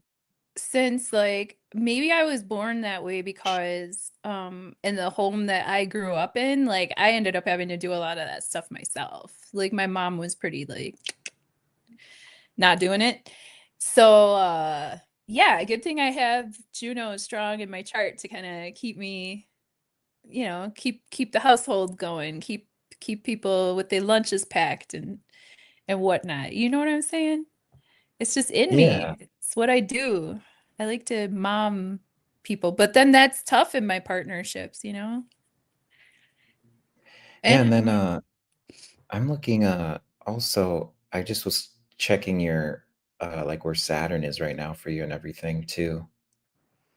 And like I'm just making sure I'm looking at like the houses right here. Yeah, because it's like angled kind of weird, but because that would be in your okay, okay. No, I'm looking at it right. Okay, cool. So yeah, like right now you have like a 10th house transit of Saturn, right? Or wait, that's or it's about to hmm go in the 11th. yeah, Like you it's got on the yeah. cusp. It's yeah, yeah. And Yeah, that's really oh yeah, go ahead. I'm not used to looking at the kind of chart that you have pulled up here, so just a second. Oh yeah, yeah. Okay. Yeah, and it's just pretty much the south node is right on my midheaven. Oh yeah, yeah. Wow. Hmm Yeah, it's like really transformative. Oh my goodness. Like and I know that's not what these planets are about or anything, but I mean that yeah, that north node on your midheaven is just like incredible. It's like yeah, or yeah, north node. And then what I want to say is with this transit going on, this really like ties into all of the stuff that we were talking about with this expansion of your networks and everything. Because I wasn't even thinking of the transits right now. I guess in some ways I kind of was like just the energy itself we're in, but moving from the 10th into your 11th house. I mean, remember I was talking about like your networks expanding, things expanding and like and kind of going like you're really in that energy. And it's going to, of course, be like with spiritual people. You've got Neptune there, people that are a part of your purpose and all of that. And then, of course, with your Neptune placement too, you're going to be looking at that trine with Neptune. I mean, it's definitely going to be like I feel like that's like 10 years, but I mean, you're at least in like you're trining signs with it. You know what I mean? hmm 'Cause it's moving so Yeah, slow, yeah, right. but yeah, like but By I mean, and sign it's the perspective. start of like something new for all of us, but for you, like right there, it's like this final wave as it moves into Aries of like new things with your public life, with your career life and all that. And then moving into the networking aspect of it. And then of course, 11th house being Aquarius, there is that part of it that's dealing with the collective and like how you can help the collective and the humanitarian and all that stuff too. So, and I just think like you that's something that you need someone next to you for. So then we can tie that back to all of these transits that you got coming up here. That were like that have Juno like ahead of all of them, you know, like all that stuff I was talking about right there. I do need someone next to me. Thank you for being next to me. Thank you for being Oh next yeah. to me. Like Oh yeah, I of am a course. buddy. I'm better with buddies. Like I'm very like self-entertaining and I do you know, but my buddies put the spark under my butt. Like even just now, Sam in chat, transit Mars in your sixth house, time to hit the treadmill. Yeah, well, he's not wrong, man. Like I need to get some muscles, dude. I want to gain some Mhm. weight. I know, right? Because I was just gonna tie that to your the Jupiter right now, Jupiter transit in your first Hmm. house, and then like going back, it's like in retrograde too. So you can kind of like Hmm. get a feel for how much weight you've been able to gain, and you know A if you need bit to I gain more. have. I've probably gained almost 10 pounds, I think, since Jupiter has been transiting my first. I'm trying to gain maybe like 20 or 30. 30 might be pushing it. Hmm. I If know it I'm all like lands I'm right here, I'll be cool with it, but I know it's like it's been difficult for me to I finally got some arm mass, but it's been difficult for me like the last year. I'm like I can't wait for my first house transit of Jupiter. Like I can really put on the last bit of muscle and just like maintain that, you know? yeah. Tom's That'll be calling really me out. She eats like a bird. cool. I know Oh, I thank have to do you, that Woke too. One's Revolution. I'm becoming a wonderful mother to myself. I hope so. I hope I'm a good mother to me and others, for sure. I'm a definite TT. I'm a TT to Oh very yeah. many. So, is this getting too long, you guys? Like, how do we feel? Because, um, Yeah, I was like, gonna say, I mean, I'm in no rush or anything, but I was just gonna say, like, if we wanna wrap it up by chatting about current events and do my chart another day, or you know, let's do the current events and yeah, can I dig into your chart like next time? Is that okay? yeah, of course. Because then we'll you know, because then we won't keep it like too long for people if people are like, you know, kind of getting a little restless or something. Like, I don't want you guys to hang around just to be polite, you know? I want you to want it. Yeah, of I learned course. that trick from Merlin yesterday. He I said, "You know. gotta I keep was them just wanting a thinking little of that. more." I was just thinking of that. But I maybe should have had you go first. Well, okay, whatever. It's my channel. Now you guys know who I am, you know, like in depth, right? Um, and I would love for you to, yeah, let me, should I pop, let me pop your chart up on the screen and we can look at, or, nah, you talk about current events and you talk about the transits with your chart, the way that you like to look at it. How about? Oh yeah, 'Cause yeah. I'll pop it back up here. I had put it away. yeah, because I have your chart pulled, but it's in a different format. So I don't know if you would like to read it that way, read the transits that way. I'm gonna pop your chart up just really quick just to look, just because I'm just like, I have to. Yeah, of course. And I'm just gonna do it quick. Um, but then we will. Okay, so this is our buddy Rafi right here. And I'm just gonna go through and highlight. Can you see my cursor? Uh, Can you see that arrow or no? No, you I can't. don't Okay. think I'm seeing it. No. You're not. Okay. So, first of all, I want to go to that.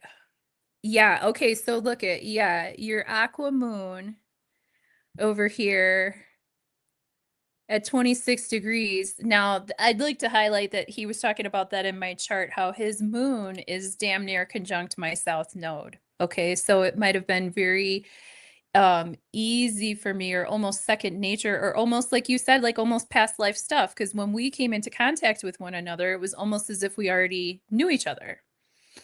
We kind of Yeah, yeah, have a lot in common and we have a lot of similarities, even just within our like personal, like, we're both we're like mixed. We're both kind of like pleasantly brown people that are like into yeah, astrology.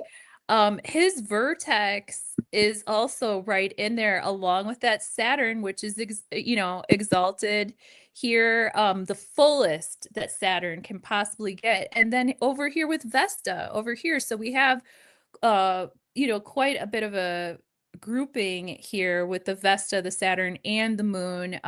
Vesta yeah. I coming in wasn't at even 0 degrees. thinking about like my vertexes there. I totally wasn't thinking about that. I forgot. I didn't Mm-hmm. like forget, but I was focused Mm-hmm. on that.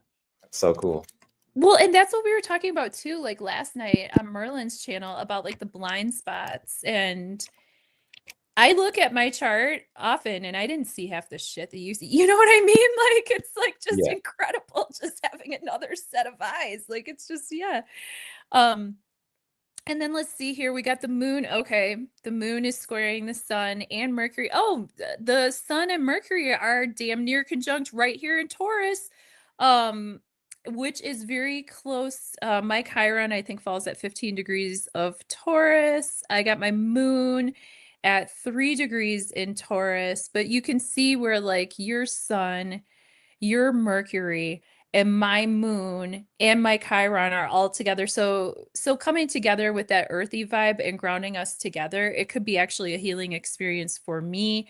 Your Chiron is coming through um in Leo. How interesting. Opposite your vertex. So after you get sort of like a life-changing experience through your astrology, that's probably going to heal your ability to shine in front of others. With your yeah, Leo showing up in the 12th house like that, you might have taken a little bit longer to become a little bit to take the mic. You know what I yeah. mean? And to either, do you do any singing? Do you have a good No, voice? no. You don't Yeah, I sing? don't have a good voice. I don't mind getting in front of crowds though. I'll give speeches. I love speeches and all that. Like with me being the Virgo rising and the Mercury conjunction to my sun, like I also like have that mercurial aspect to myself. So with the Mars in Leo in your 11th house, how did, and also bringing in a trine with the Venus, and oh my gosh. Yeah, you got Venus and Ceres conjunct in Aries. That's okay with the Venus and Ceres conjunct in Aries, like, and also trining your Mars. I'm curious what type of harvests are going to come through with feminine people in active ways as far as your astrology is concerned too, because that eighth house, I do associate the eighth house with like kind of that deeper energy and also I think that you would have like deep relationships with women and deep relationships that could be of a harvest to you. For example, that relationship that you have with the girls in the group chat, from Sedona Angel to your Yeah. friend that just came and visited you. And then Hmm. trining the Mars in the 11th house, I would just have to say though, like if you have to, I don't think you have a problem cutting people out or cutting out associations that like, you know, Yeah. And I give with the, people like the benefit of the doubt like more than I should because it's like very easy. And then like even looking at my moon, it's like I'm kind of emotionally cold and distant with my moon conjunct Saturn. So it's like, oh yeah, mm, no problem. Like if you're gone, you're gone, like mm-hmm, mm-hmm. Yeah, Aquarius moon is people do see that as being cold sometimes. I You don't seem INFJ. cold to me initially I think though. I am an INFJ, just to answer that question in chat from Christine. It's been a while since I've Oh, taken it, but I think I'm an INFJ. gosh, yeah, I forget what those all. I took that before too, and I can't remember. What is that? Introvert something, I know, I'm like, what is that something. again? Introverted something or other. I think introvert's the only one I remember. Nah, I don't know. I You. just pulled it up here. It's Oh, do you introverted, have the new moon intuitive. chart? feeling, judging. And yeah, that is mine. Oh, I do remember that now. Yeah. what's the N again? Uh, intuitive. Oh, into oh yeah, yeah, yeah. Holy 100%. Let Um, me go back yeah, to I'll get the. into this deeper. I just want to look really quick just because of my own curiosity. I can't help myself. Oh, Chiron. Oh, Chiron. Transiting. Okay. Transiting Chiron right on your Eris. Okay. Oh, hey, man. Maybe that's kind of bringing up some of that discord as far as those relationships coming back for one other round. And or like you said, oh, what had happened to you? Did you get sick with something and now you're freaking getting a hold of me? That Chiron transiting right over that Eris. That's Yeah. interesting. Um, obviously we talked about Pluto stuff in general before. Oh gosh, Saturn's sitting right on your Lilith. Have you had any fears coming up in terms of just like relation well yeah but like that's what we were talking about too, just feeling like kind of dark and kind of weird with relationships in general and kind of having that fear of like if I'm gonna hook up with somebody or like it's almost like Yeah. kind of yeah that can make you stay home real quick. um and let's see, Yeah, and I that's just want that's to the thing just is like I'm definitely, I mean, I don't share my body often, with people right. or anything like that. And it's like, but I've been like feeling this call to, but then it's this weird juxtaposition of like I just not like feeling the energy of anyone. It's just like Mm-hmm. and I'm like worried what I'm taking on by doing that. Yeah, for sure. Energetically and otherwise. Because also Neptune is just getting done. Set with Saturn and Neptune transiting the seventh house there. It would be hard to trust. It would be hard to trust people's intentions and it would be hard to trust the outcome. Or, but with this, I mean, you got Mercury right on your Pluto. Mercury, okay, so this stellium in Scorpio is pretty close to your Pluto. And Pluto in the third house too. So maybe you're just gonna go deeper in your conversations right now. Maybe that's where you're gonna find your depth and your breath. And like, let's see what the eighth house is. Yeah, with Chiron in the eighth. However, in the eighth house of sexuality, Abundantia, which is a asteroid, just it's just kind of like a good luck asteroid. It's sort of like you might get a lucky shake, so there is some get lucky energy there, but it's really close to Chiron. And like you said, like you might be attracting like wounded people right now, you know what I mean, Yeah. in a deep way Yeah. too, And that that's like transiting. very just true for my life, like taking on this healer role and like, doing it well. Like I don't Mm-hmm. have a whole lot of situations where everyone, of course, in our field has like where they've given too much of themselves too. But I find I can give quite a bit without really worrying about being drained, which is nice. Right. But of course, I just like the hardest part of that aspect of the Chiron Leo in the 12th is like was a time where I was very out front and able to be open, and then I was like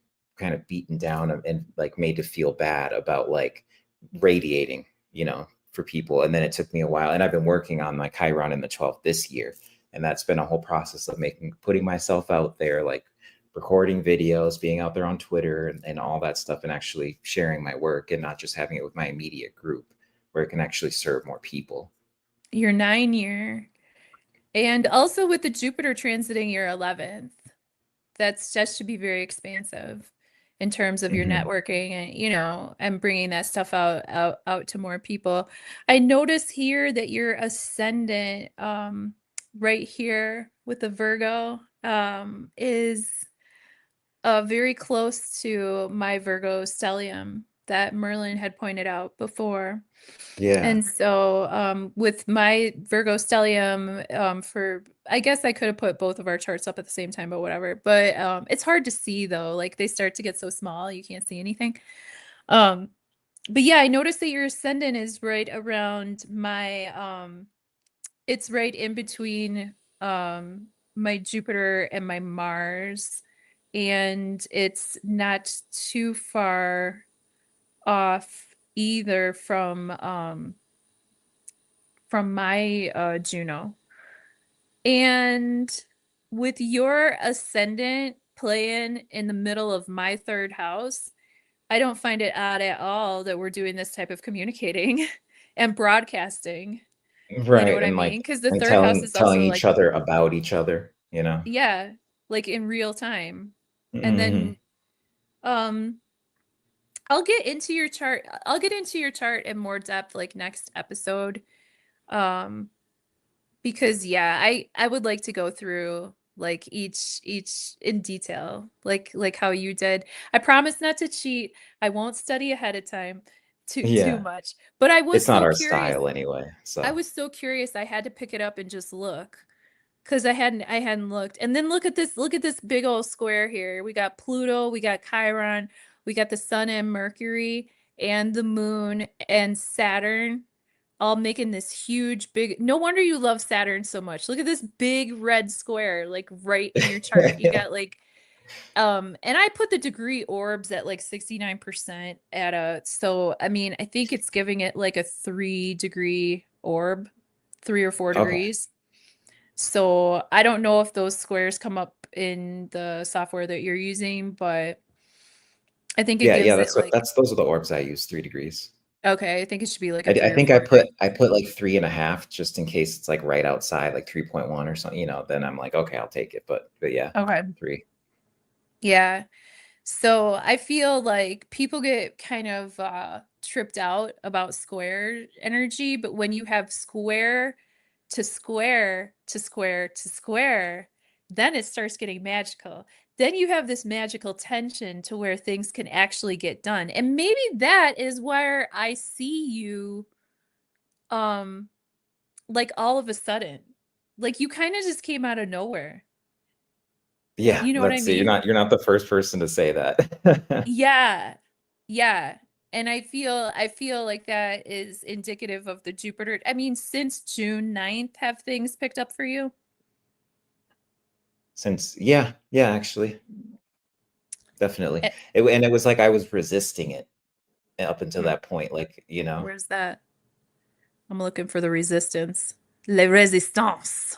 Oh my God, I love that.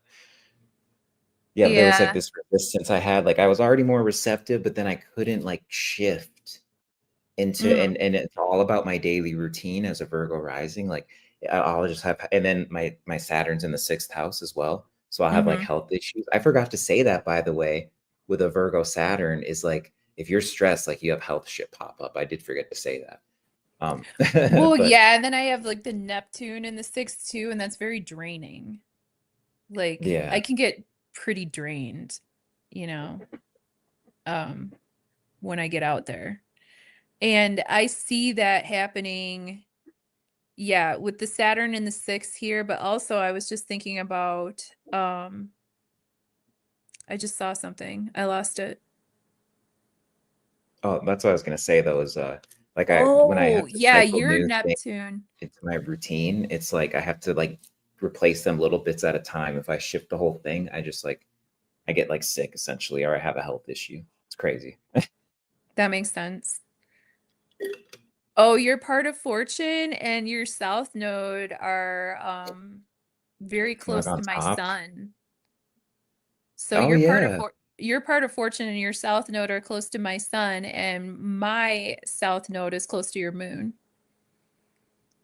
Yeah, Of yeah. course we could have That's of crazy. course we could have run a composite chart, but why would I make it easy? Why? Right, right. Why wouldn't I just try to like freaking pick through this in my head and try to remember everything? Because that's how I freaking roll. Well, anyway, That would that that's good going forward. That would be like a better format next time. Just do like a synastry chart, and then you mhm. have both charts up, and then we can go back and forth talking about each other's chart. Maybe that would be the better way to do it. This is just a practice episode, guys. This is a practice round. This is fun. But Well, and now it's like set up. I don't have to like get stuff going. And I think we did pretty well for Mercury retrograde oh gosh. I though. we'll see what the audience has to say. And you guys, thanks so Yeah. much for hanging in there. Oh my gosh. It's so fun to see familiar names and unfamiliar names if I don't know like what your handle is and stuff like that. And like some of you I know IRL, a lot of you I do know IRL, but some of you are YouTubers and it's just really chill. So thanks again. I really appreciate that. Do you have a chart for the Scorpio new moon or the chart of the day? Because I can pop one up if you want. Um, Sure. It's really what your call. day? I can pull it up or Yeah, pull it up because if you're going to talk about it, I want you to talk in software that you're familiar with, and I can just talk over you because oh that's what yeah, I for keep sure. doing. Here, you talk, and I'll just talk over And then you. I This put my would be great. X profile in there if anyone wants to follow me, by the way. I was just thinking of it really quick, so I put it there. Oh, yeah. And then let me Here. go ahead and share this. All right. And then let's just do one chart and we'll get that to now. Oh, okay. No, chart. Can I here we go. Current transits. Perfect. All right. Okay, How do we I have doing? to How we take look? this away? I have to remove this, and I have to add this. Okay. And then you know what? I'll just go back like one day, just so we're looking at the new moon chart itself. Okay. Uh,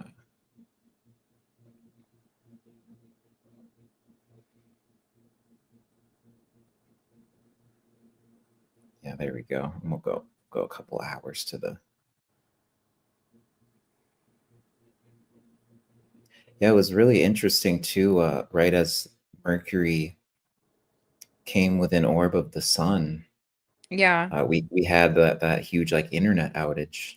I was talking a little bit about it in chat like 2 days ago, two Yeah. mornings ago. That was wild.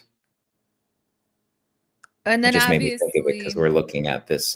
This is like that moment last night with like the Kazemi and new moon, essentially. It'd probably be like right here. Yeah, it's like 11:15. But yeah, I mean, what? So should I just kind of? I brought up before, how we had this Kazemi come in, and it was like within 24 hours because I believe it was the day prior that we had the Epstein stuff like was going to be released, and then like Trump signed it like a couple hours before, or like it was maybe this morning or something that Trump signed the stuff for the Epstein release. But yeah, I really, think it was like yesterday. it's fascinating because it's they have to release it within 30 days. So Yeah. it's so powerful that it's like it's literally tied to this moon cycle because it's gonna, Mm-hmm. of course, 28 days.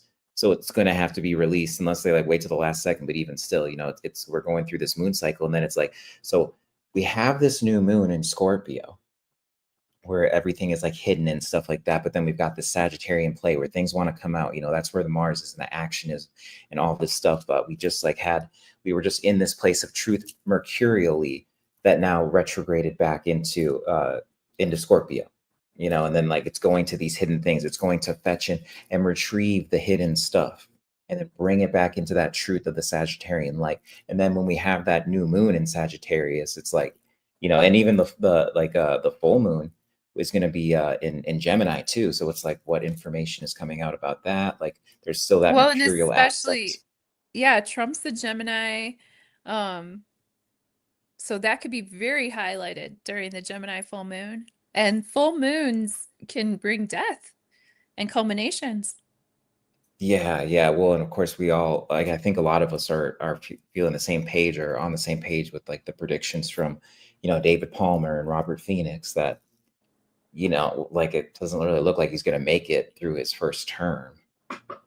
So it could be something around that, like, or even like he kills himself because the info is so bad. We don't really know, and it's so hard to believe anything right now on like what the info is. Like, is Trump on it? Like that kind of seems like the obvious ploy and the obvious bait. So it makes me hesitant to believe it. But I'm certainly not coping and thinking that he's a great man or that he isn't on it. It's just so hard to like really know what to believe. But I think rounding out this moon cycle, having Mercury go back into Sag after after the retrograde here and everything, then it like brings us into this place of truth. And that would really round out my Uranus prediction of like having this information drop. It's still good for like a few more weeks, like 3 more weeks or so. So I think we kind of see it like within that time frame of really just like what's about to come out.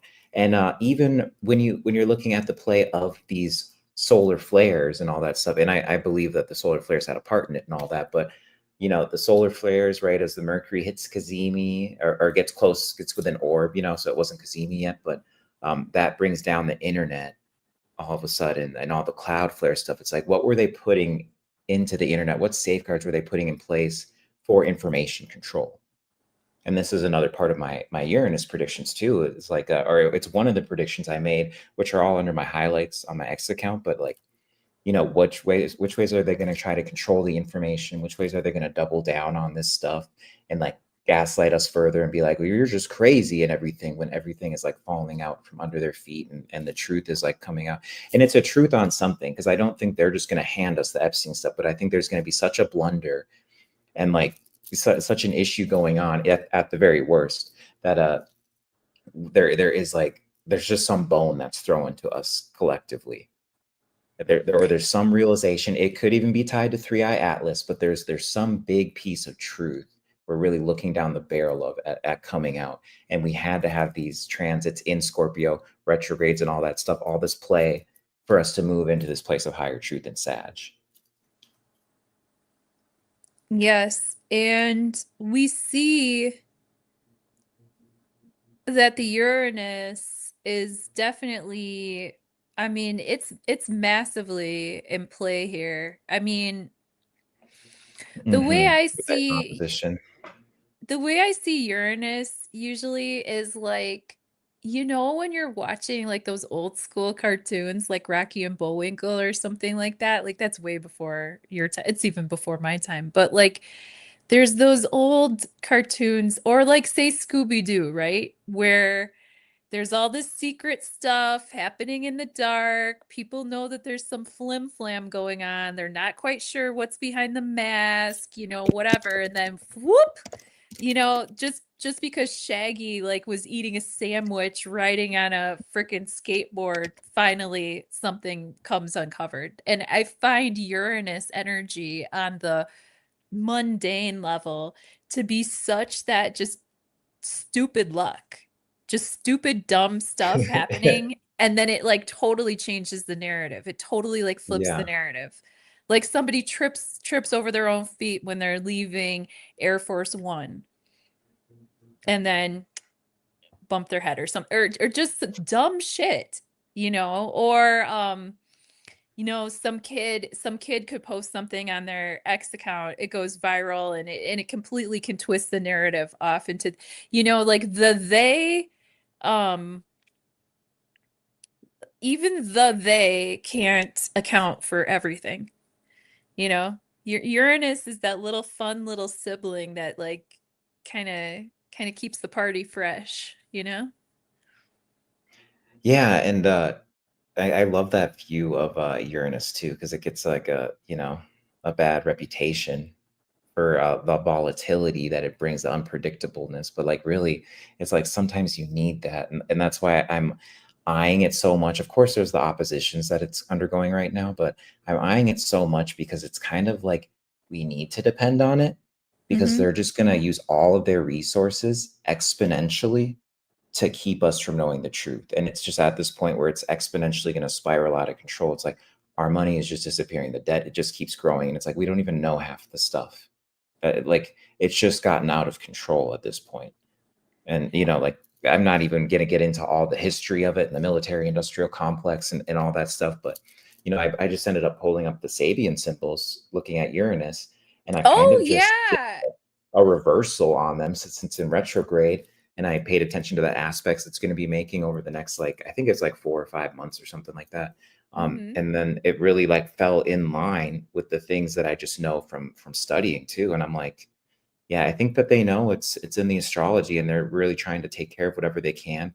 Maybe Three Eye Atlas is even just like something they have in their back pocket to like throw on us or dump on us, like if they need to distract us with something, you know? but it does seem that the Epstein stuff is tied to so many things besides even just the blackmail of the politicians. It's tied to the military industrial complex. It's tied to, the breakaway civilization, like the money laundering and all this stuff that, Catherine Austin Fitts talks about.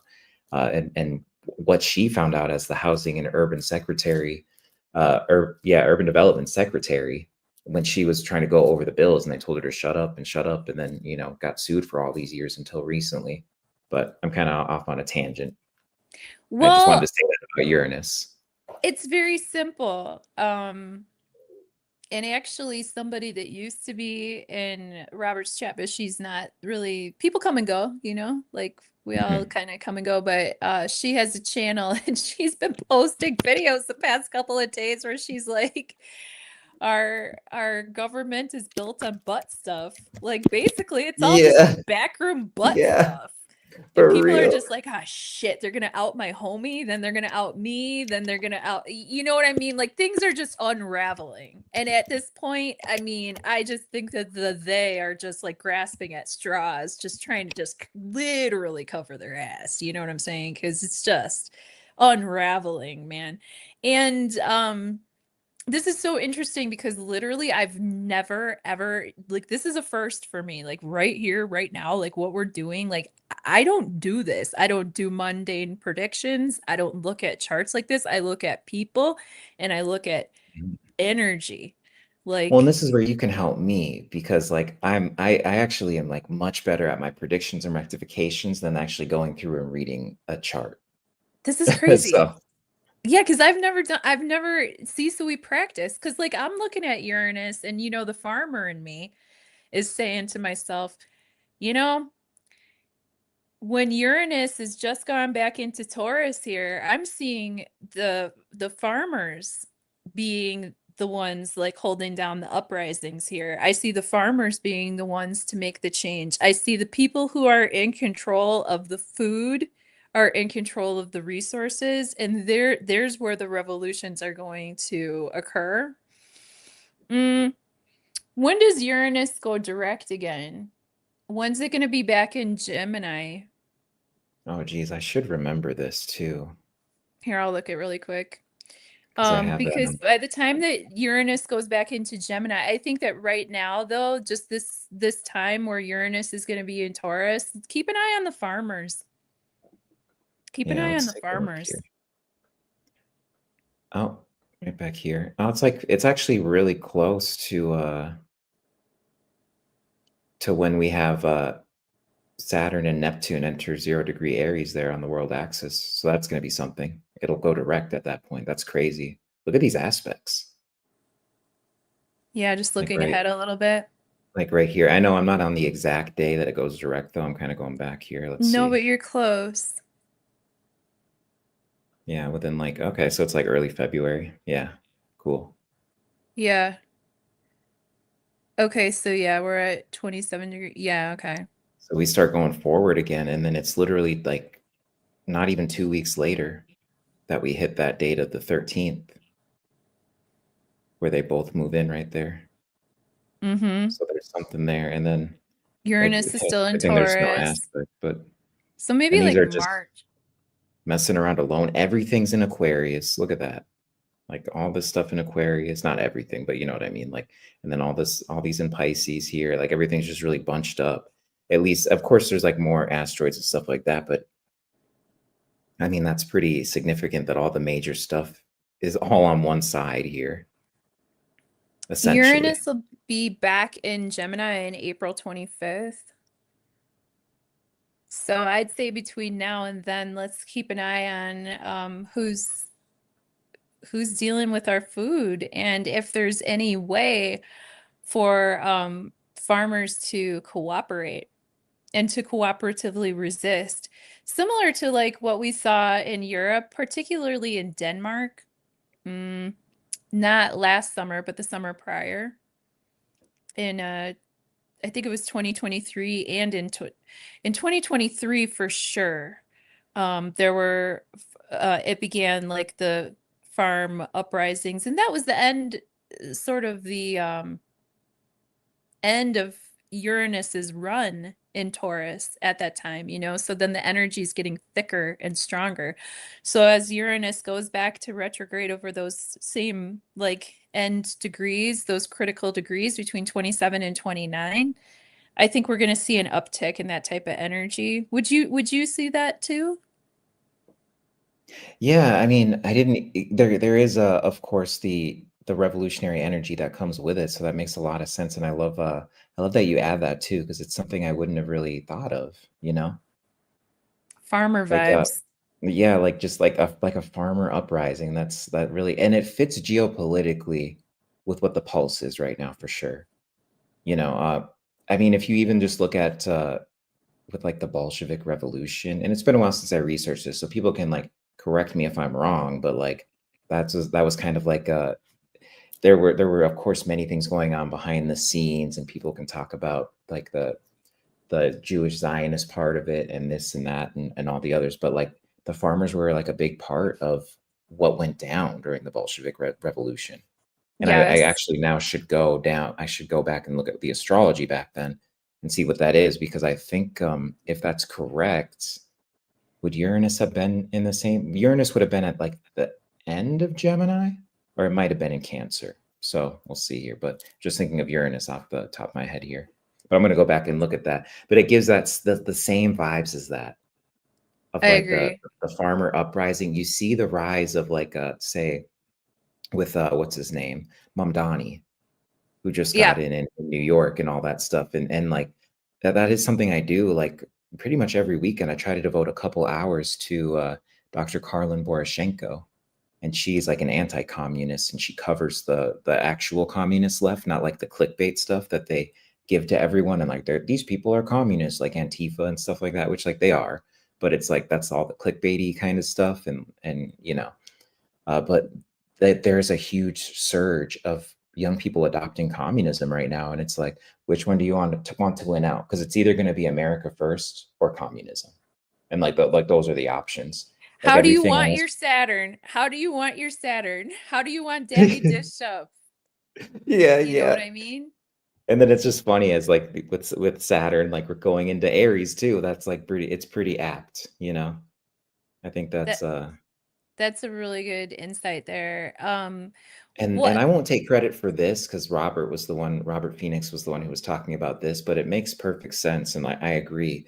With the Jupiter right now in retrograde in Cancer, there's this fight over like MAGA essentially, or over the right wing, over the political sphere in general. But right now, the center of gravity in the political atmosphere is the America First movement because you're either moving, everything you're doing is a counter signal to America First or you're with America First. Like that's just what it is right now. That's like the pulse of the politics right now. And like there's I think Nick Fuentes or some other America First person is essentially going to like hijack the movement. And I'm not even saying that's necessarily a good thing because I have my doubts on Nick Fuentes. But Oh no, yeah, this is our opinions have nothing to do with what we're talking about. This is just what we see. yeah, yeah, yeah. It's tough because it's just fascinating for me to watch. I'm a ninth houser, so I just love politics. It's so fascinating, you know. Yeah, and you saw my ninth house. I'm like, I'll call Yeah. Rafi and see what's going on in the world. So I'm just over here watching Jeopardy in the recliner, chilling, like my PBR cup, like, oh, which happens to be empty, actually. Um, but well, this should probably be, I mean, we've been going for a minute, like longer than I thought. Like actually, Yeah, and people really. people have been hanging in there, man. I don't know, maybe Yeah, it's next been great. time I'll try to be a little bit more organized and because I am well known for putting the fries in the motherfucking bag, dude. Like I get to the point. I do quick hits tarot. If you guys didn't know, I do quick hits tarot Monday through Friday, 3 card pulls, sometimes more cards. If the cards pop out, I read them.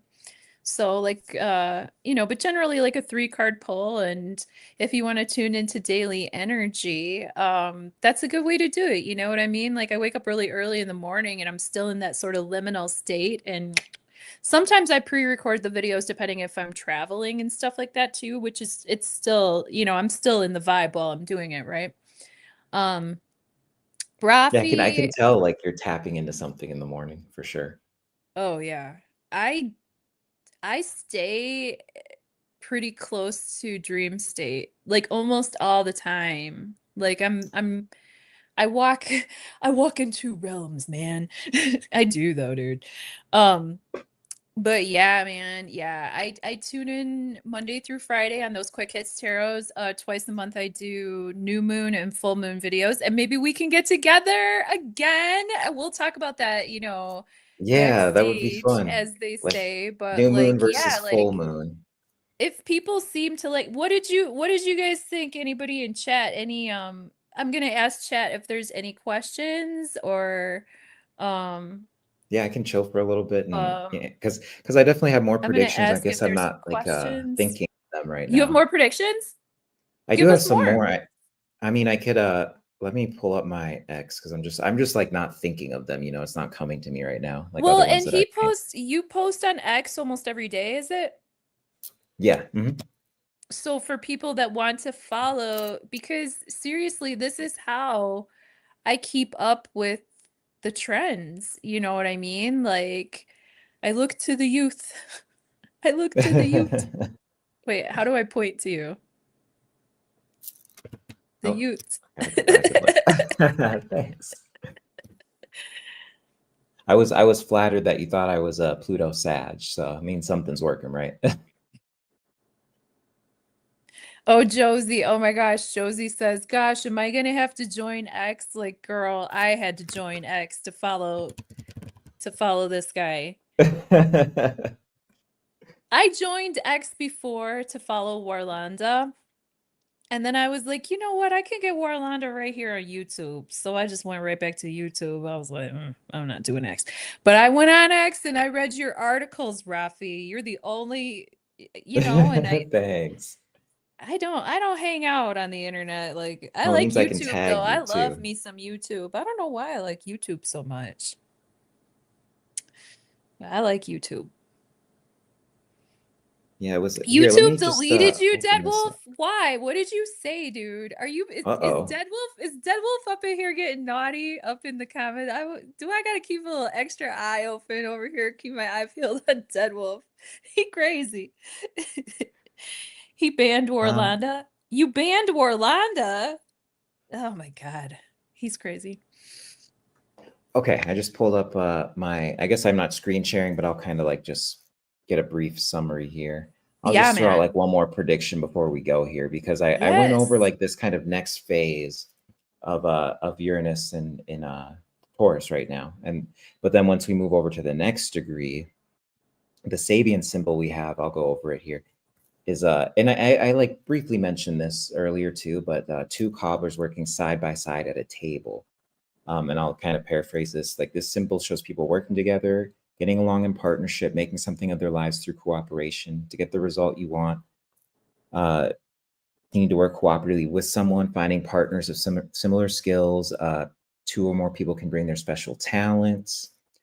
Sharing the task without ego or competition. And then I kind of viewed this as a lot of people coming together, sure, but then like not really so much in that way because of the retrograde energy. There's the introspective nature of and this is actually happening from, this would be like December 1st to December 29th, this whole degree. So pretty much the whole month of December is where that's going towards. And I think it's going to really tie in with this next new moon here and like whatever energy comes out around Epstein, because we're all kind of feeling this squeeze. Like there's no more like wiggle room that the administration has, that the government has, and people are just going to get like really pissed off. And I just see people coming together, but also there's like a lot of fighting that comes with it too. There's a lot of people falling out of people's lives, realizing that like what they're worth. And I think Sagittarius season is just going to be a huge part of that. I don't use Sabian symbols in my work, but I'm fascinated because they fucking hit, man. Does YouTube delete you for like F-bombs and stuff or whatever? Oh no, Like they no, just they you just should like be on. won't push the product to people, right? But it's like I already have, they already don't Yeah, push I think it's like it'll just I don't even know if it gives the 18 plus thing anymore. for that. It's fine. So, I like to throw a good F-bomb into my spice. I'm spicy. oh yeah, you just Uh, add a little bit of but flair. Oh yeah, well, it's like I said, like but your that's sassiness, you know, like it falls into that sassiness. Mars. The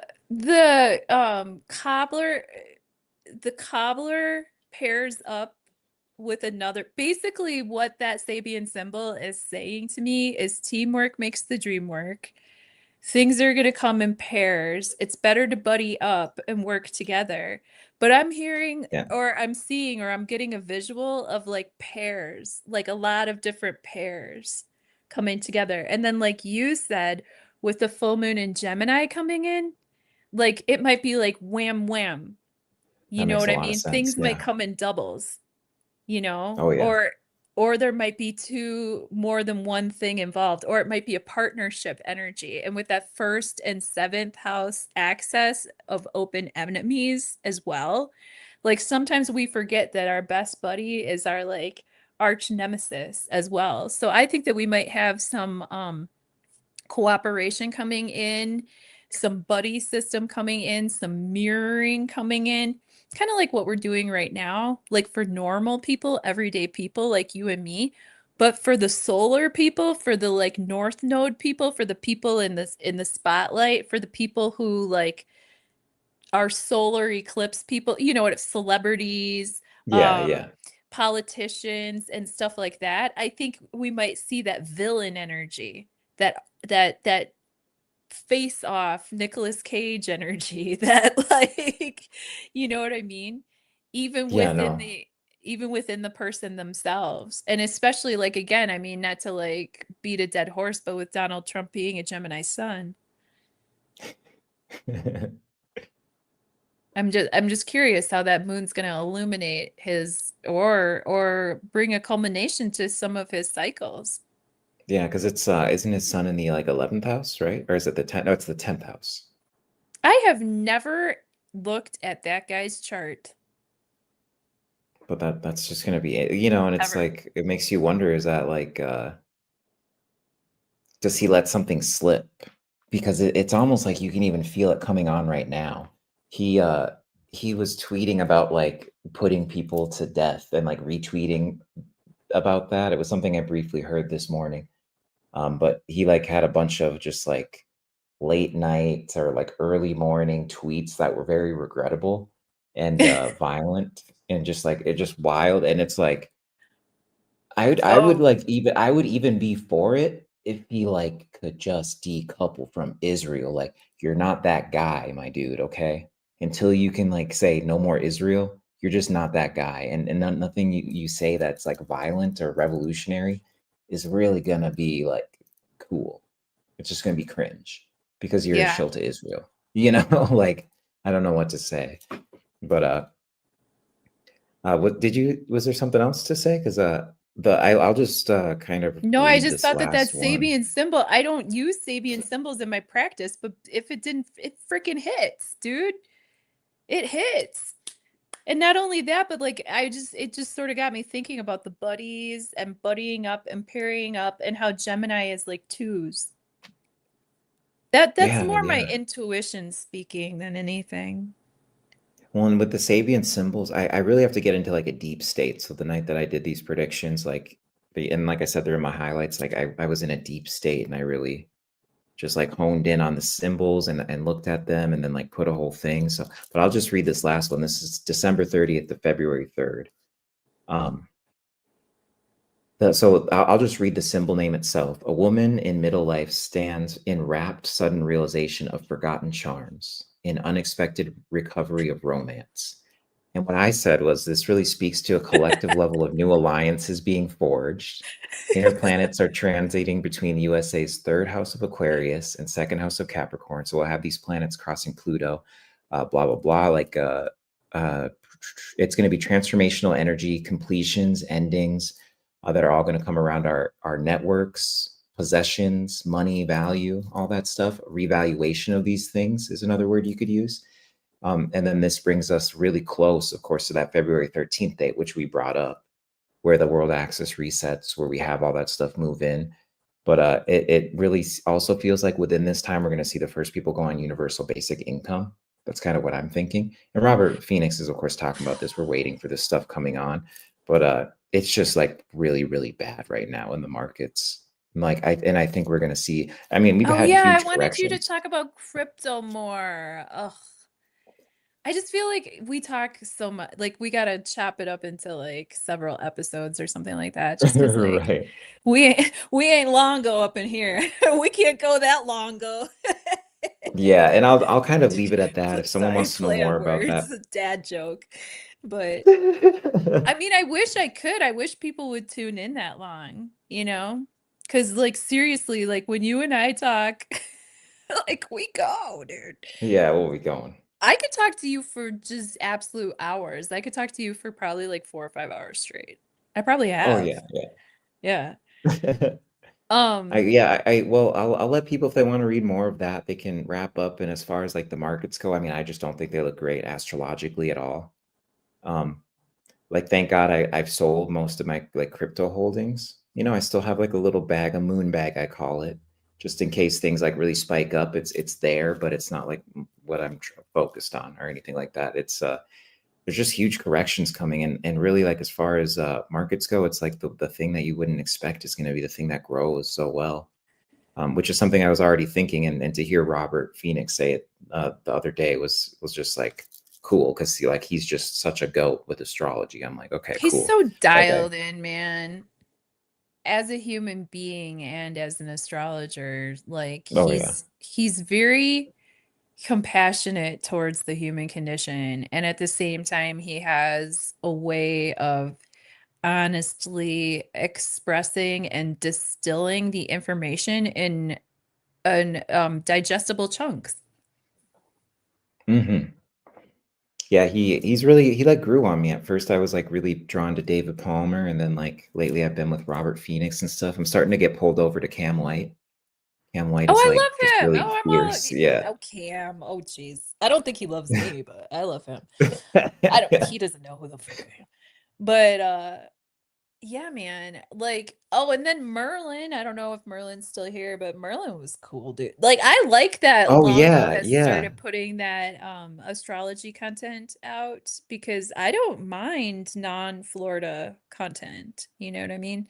Like the Florida stuff's cool, but honestly, like a lot of that same stuff has happened in Wisconsin my whole life, you know, the Nephilim and the circus and all that kind of stuff. So basically you've sold off most of your crypto for now. You don't see things. I mean, it was pretty much going to bust at and Yeah. it's in the bust phase currently. Yeah, I guess the thing is it's like everyone was expecting one more pump of the Mhm. crypto coins, and it's like Mhm. sure there's still that possibility when we retrace in these last degrees of Uranus Taurus, like it very much gives that energy of we could have one more pump, and it lines up with the market overview I've done of like it would kind of be like between January, February at the latest, like maybe late December, like a really good pump. And it would be just like last year, which lines up with the rate cuts, and they're going to have to cut these rates soon. We're coming in with the squeeze, but yeah, I invested in like XRP at 30 cents, and then like we got all the way up to like $3.80, and it was just kind of like at a certain point, like you got to sell like a good portion of it. Yeah. Yeah. Good And for so I was you. able to use that to travel to Sedona, to travel to Dallas, and really, Yeah. Yeah. but I'm getting ready to reinvest, but like I'm pretty much just accumulating money to invest until like I'm thinking like April or something like that next year. Like I think things will kind of calm down by then, but we're just shifting financial systems is the thing. Well, April The I 25th is when Uranus goes back into Gemini, so then the disruptions will be more of the AI nature or more of a fight for people's minds than it will be, physical. Yeah, Um, so I think at this point, investing in actual physical things that you can touch and hold and eat. You know what I mean? Like people might exactly. actually want to have like actual commodities like on hand for trade. And the technology is going to come in so fast. I wonder if crypto is going to be able to keep up. Quantum computing is just like coming up super fast. and they say like, oh well, we'll just like switch it over to quantum computing, but it's like that's going to create a lot of disruptions. I just don't like. I'm not sure where I want to like park investments right now, and I would be. I mean, even with the S&P 500 and all the stock markets, they're going to be tokenizing those. That's going to create disruptions and major swings in the market. It's like it's a great time to just have your money and like park it in stuff like, I mean, gold, I guess too, but everything's going to be hit really hard. Like we're all going to feel pain coming Gold up. is That's the tough, thing. man. Gold is Even gold tough. is going to feel the pain. You've got too many people that are monopolized on it. Yes, it's a great store of value, but like, it's just with what the games that they're going to play when the markets fall, like gold will fall too. It'll eventually go back up, but it's like, where do you want to park something to where it's going to hold its value if we have a crash of the currency and a crash of all assets? There's not really a lot of assets you can think of that will weather through the storm. That's the tricky part and what I've been trying to really brainstorm on. Well, corn, because in the United States, we all love our freaking corn syrup. We're all You were, addicted to sugar. you We're, were just talking y- about the farmer uprising though. That like makes me think of that, like maybe stuff yeah. with farming. That's actually a Hmm. good idea. Honestly. Hmm. Yeah. Yeah. Like Wow. I'm not educated in these realms of like investing and stuff like that and like what you're talking about just completely vroom. But like on some level I get what you're saying and I'm learning from you like as you speak so that I can like learn more and understand more because I don't invest in crypto. I don't know anything about it, but I have been on Earth for a minute and I watch the weather and I watch trends and Yeah. I I Well, think and we're that in the same astrology as the Civil War, and they did something very similar in the Civil War with the currency that I think that they're going to do with crypto. Besides the fact that crypto looks like it's going to be used as war bonds, like they had mm, used, and then like of course you had the Confederate notes and the greenbacks and all that. But if you look at post Civil War, they found the Comstock vein. Actually, they found it during the Civil War, but they kept it under wraps. And then they used the silver from the Comstock vein, keeping it privatized and everything, to actually deflate the currency, to take mhm. currency out of circulation and then switch to a gold-backed currency after being under fiat, for so long. And it goes like much more in depth than all of this. I'm kind of just giving a basic overview for people, but I think crypto, because a lot of crypto is used to be backed, like they're backed by assets, backed by gold. These ISO 20022 tokens of crypto, which were the ones I was trading in primarily, they're all backed by assets like gold and stuff like that. But it's like very minuscule amounts of gold. So Right. they're going to be able to use that essentially electronic currency to deflate the currency. And like short term, that'll be good for some investors. But it's just like you got to really know where to park it is the thing, because some of these ones are not going to do very well. Like once everyone gets a scent of which coin is going to be like the standard, that's going to be the one that pumps while everything else falls. And this is like part of the AI bubble that they were mentioning in chat too. I think the crypto stuff comes in with that. Do you remember GameStop? Yeah. Remember that? What was that? Like not last year, but the year before was it 2023? Yeah, it was like 2 years ago, I think. What if something like that disrupts, you know, the currency system? Like what if everybody does decide to like just go ahead and invest in um soybeans because like here I go like speaking things into reality, but listen, like um there's a huge connection between soybeans and soy sauce, right? Yeah. Who runs a lot of the world in terms of economics right now? Asia. What is the biggest export from the United States to China? And where does it come from? I think one of the largest exports from the United States to China comes from Wisconsin, and I believe it is soy sauce. I would Hmm. honestly That sounds like a invest. great investment. Yeah. Yeah, I'd have to like look at the chart to see where it's at, but that sounds like it's gonna have to be stuff. It's like you were talking about with Uranus Taurus. It has to be stuff like physical stuff that you like need. And weird because shit too, like weird shit that you wouldn't think of.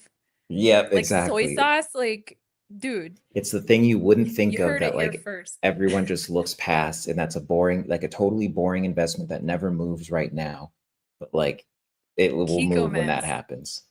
Keep your eye on Kiko mints. Keep your eye on Wendy's. Keep your eye on fucking what's that guy Warren Buffett, what's his Dairy Queen? Like keep Oh, your eye Warren. on stuff like that because fast food is on the down right now, man. Like they're losing money. So it'd be a great time to buy. It'd be a great time to buy into food, any type of food. 'Cause fast food, it's never gonna die. Like those chains are never gonna die. Wendy's is not going anywhere. Like Dairy Queen's not going anywhere. All they're gonna have to do is change their formula. Like they're gonna have to change their product because Yeah, that makes a lot of sense. people don't like their products anymore. Kind of like McDonald's, people don't like their products anymore. But McDonald's isn't going fucking anywhere. So they're gonna have to change to get butts. You know what I mean? They're not just gonna Yeah, it's a close. great insight. Great insight. I You know what I agree mean? totally. I always thought the McDonald's should take their fry oil. This is so on topic, but I always thought that they should take their fry oil and convert it into biofuel. That could save their brand. It's sad that they could too. It's like, oh, there's like so much. I mean, everyone says that with the seed oils that, that's literally like used in cars, or part of it is, or something like that. I don't know the exact. There's a lot of solutions, man. We just got to get the right people to Just we can run the Ronald McDonald's car on McDonald's. Yeah, dude. Like we jump out of the car like a bunch of like clowns. Like, bro, I'll be Grimace, dude. I get to be the purple dude. Yeah. Like, shit. Oh my goodness. But what was the last thing that you were saying about crypto? Did I cut you off? I think I I'm think about. I pretty much. Well, it was just like the stuff with the Civil War. I mean, it's really just Oh, that oh yeah. the strategic reserve seems to be like the war bonds. And The crypto deflating strategic reserve is currency. like, and it will be used to deflate the currency. I think we're going to go into a period of major deflation, and people think And that's good, but it's like not so good. Like it's good. The end goal of it is like kind of good, to like not be in so much inflation, but the going through the deflation fucking sucks. it does. And also, it will tempt a lot of people to want to do the universal basic income because they Yeah. And And they like, literally can use the deflation because it will be through stable coins with the universal basic income. They'll actually be able to do it in such a way that they can still deflate the currency while sending out the universal basic income. So it's I would definitely keep my eye on that April 25th, man. Taurus season, dude. Like Taurus going into Gemini, like Taurus season, and then going into Gemini season next year. Man, next yeah, spring's gonna and be lit, dude. Like I say, like digital ID is I like pretty don't, much ready. I expect digital ID or the first way, like somewhere around or leading up to that, like there's going to be huge play with digital ID, and Apple just added the digital ID to their phone. Has like, did you? I don't know if you guys know about that. I might have mentioned that earlier, but they just added your whole passport, digital ID. It's like now available on your phone. So is it's it like automatic we're in the getting ready. update or you can choose to have it or not? It must be in the latest update. I just remember getting an email for it, and then it's through your Apple Wallet. Okay. Well, here we Oh go. yeah, Here we yeah. go. Like let's roll up our sleeves. Good thing we got 5 planets retrograde, so we can prepare. And good thing I have cheese as currency. And like Janice was saying, she's got goat milk. I mean, it's going to be one way or the other. You're either going to be trading like stuff that you have, or you're going to be in that system and you're going to be lit. But like in a system like that, you can only be so lit. You know what I mean? And the people who were going to be doing well, like they've already done what they were going to do and they're already out. You Yeah. know what I mean? So, I mean, for people like you though, now I'm sure you watched the astrology before you did your investing. Oh yeah, that's kind of like the final card that brought me full into astrology, actually. That's the funny part. Is I was like I was starting to invest like a lot of my money into XRP and stuff, and then all of a sudden I found this guy named Waters Above who used astrology for investing, and then so he kind of like told me good times to invest, and then through him the algorithm gave me David Palmer, and then through David Palmer I got Robert Phoenix. Stop it. I can't Yeah. believe that. So, wow.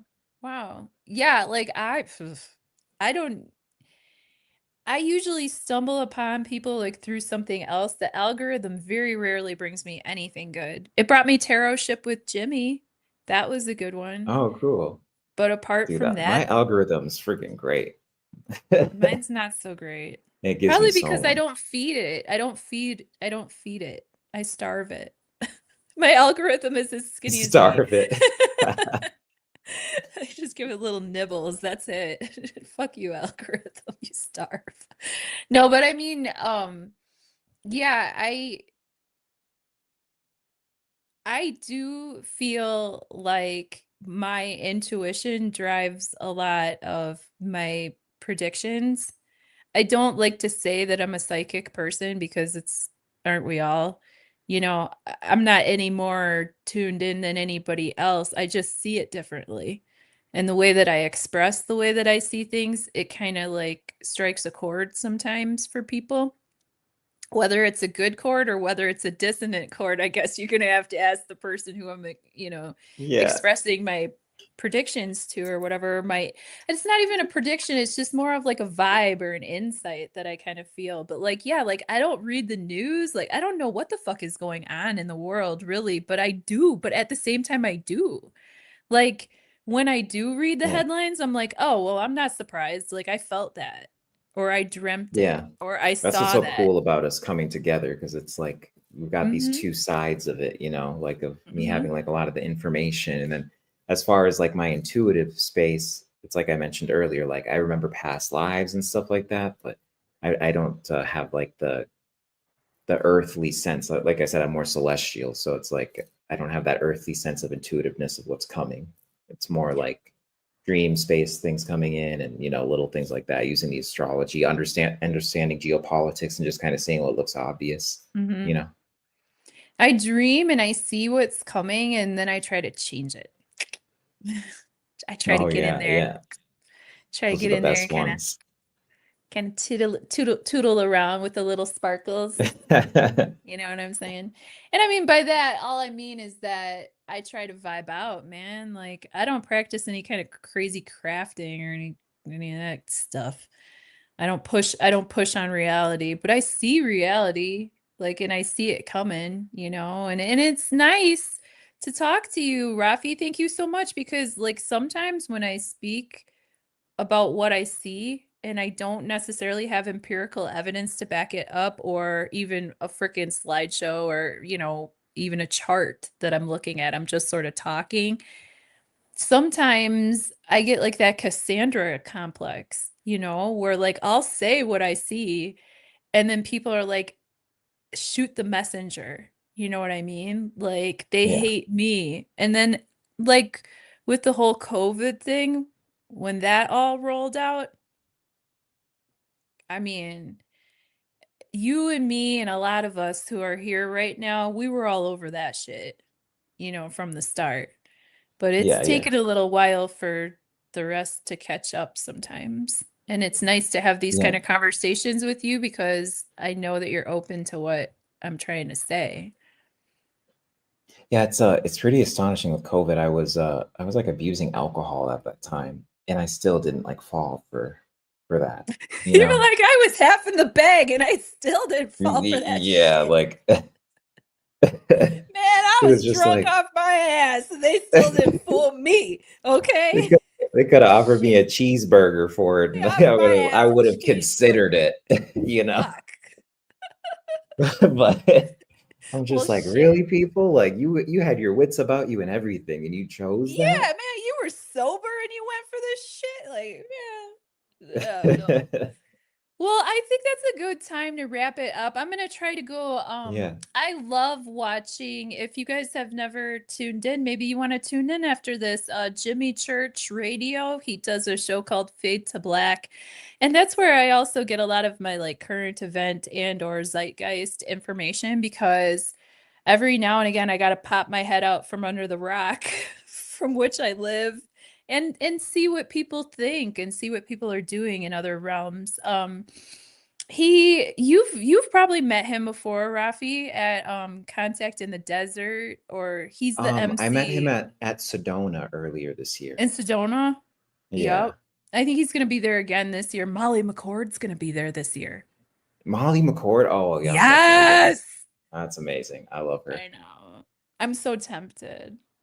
I'm so I have like tempted. all of my astrology teachers are men. So when I need a little bit of like female energy, divine feminine energy, I like turn on Molly McCord. She's awesome. She just Molly uplifts McCord me. is a master. She's an energetic master and like an astrological master. Oh, did you I run like out of lost my battery? my hearing here. Okay. Well, it's time to go anyway. We got to get going. There. Oh no, who stepped on a Yeah, yeah. toothpick? Okay, I can hear you again, but You we're gonna stepped get on a going. toothpick, sweetheart? Oh, Aw. Um, Join the world on occasion, SB. Yeah, I know. I gotta join the world on occasion as much as I try to just hermit hermit myself. Hey, I love you guys. Thank you so much for being here. And if you're interested in chopping it up with us on here sometime, why don't you shoot me an email? I think I put the link in here. I'll do it again. But yeah, if anybody ever wants to like get a hold of me, and if you don't have my that's the way that you can get a hold of me. If anybody ever needs to get a hold of me or book a session, and then Rafi can put his information in the chat too. So and I'd like to thank a lot of you who have already gotten sessions. I really do appreciate it. It helps me continue this work. Um I wouldn't be able to do stuff like this. I wouldn't be able to do like these live streams and sort of develop my 10th house as we all saw lit up in my chart. So it's all thanks to these relationships that and mostly it's thanks to yeah, David Palmer, Robert Phoenix, um my teacher. I have so many teachers, but I mean specifically those two really brought us together, all of us here. So I'd like to really be grateful for that. And yeah, thanks so much. I really love you. Thank you very much. yeah. I love you too. Thank you. Thanks for having me. Like, great opportunity to really make sure that I can keep myself accountable on like focusing on actually making videos, making my channel and all that. It's like as I'm hitting all this expansion that you talked about, and it's just it's always incredible. It's like we could go for another 2 hours too. It's like I crazy, but know we yeah, really could. Maybe one day we'll be Longo status, but we gotta stumble our way through first. We'll just do these practice sessions first for it's just our friends. yeah. Friends This and was this family was good. session. Not that I hope you guys aren't getting a bad product too. Like I hope you guys, had fun hanging out with us. I mean, you're basically just like listening in on a chit chat that we would have, like this is just how we talk. So love you. Thank you. Thank you, wise wizard. You and Longo have great chemistry too. And Yeah, yeah, really. yeah, and you know, we have lofty goals of like talking with you guys sometime. Maybe come, you can come get my house or yours, my virtual house or your, whatever. But yeah, like I just want to throw it out there that anybody that's in the chat that is not necessarily a practicing astrologer, I still really think that a lot of you are very astute astrologers and you can see things that I can't. And I appreciate the input. Yep. And I'll just reiterate, like I specialize in mundane astrology, chart rectifications, guessing birth time and all that. Of course, I can read a chart like I read yours, but definitely my specialties are like in those two areas. So if you ever want me to cast anything out for you or anything like that, or just talk about my methods, like feel free to hit me up. And yeah, I'm on Twitter, Classy Raffy. Thank you, Classy Rafi. And next time we come on, I'm gonna put his ass in the hot seat and we're gonna we're gonna look all over your chart and see where all your sparkles come from. It'll be fun. But yeah, I talk too much and I just felt like it would go over a little too long if I did the whole thing. Oh yeah, So, yeah. Yeah, yeah. I felt the same way. So you're good. All right. Well, we'll see you guys on the next one. Thanks again and take good care. God love you and protect you. Love you guys. I'm gonna keep you on here, I think, but I'm gonna end the stream. Okay. Okay, so end stream. Yes.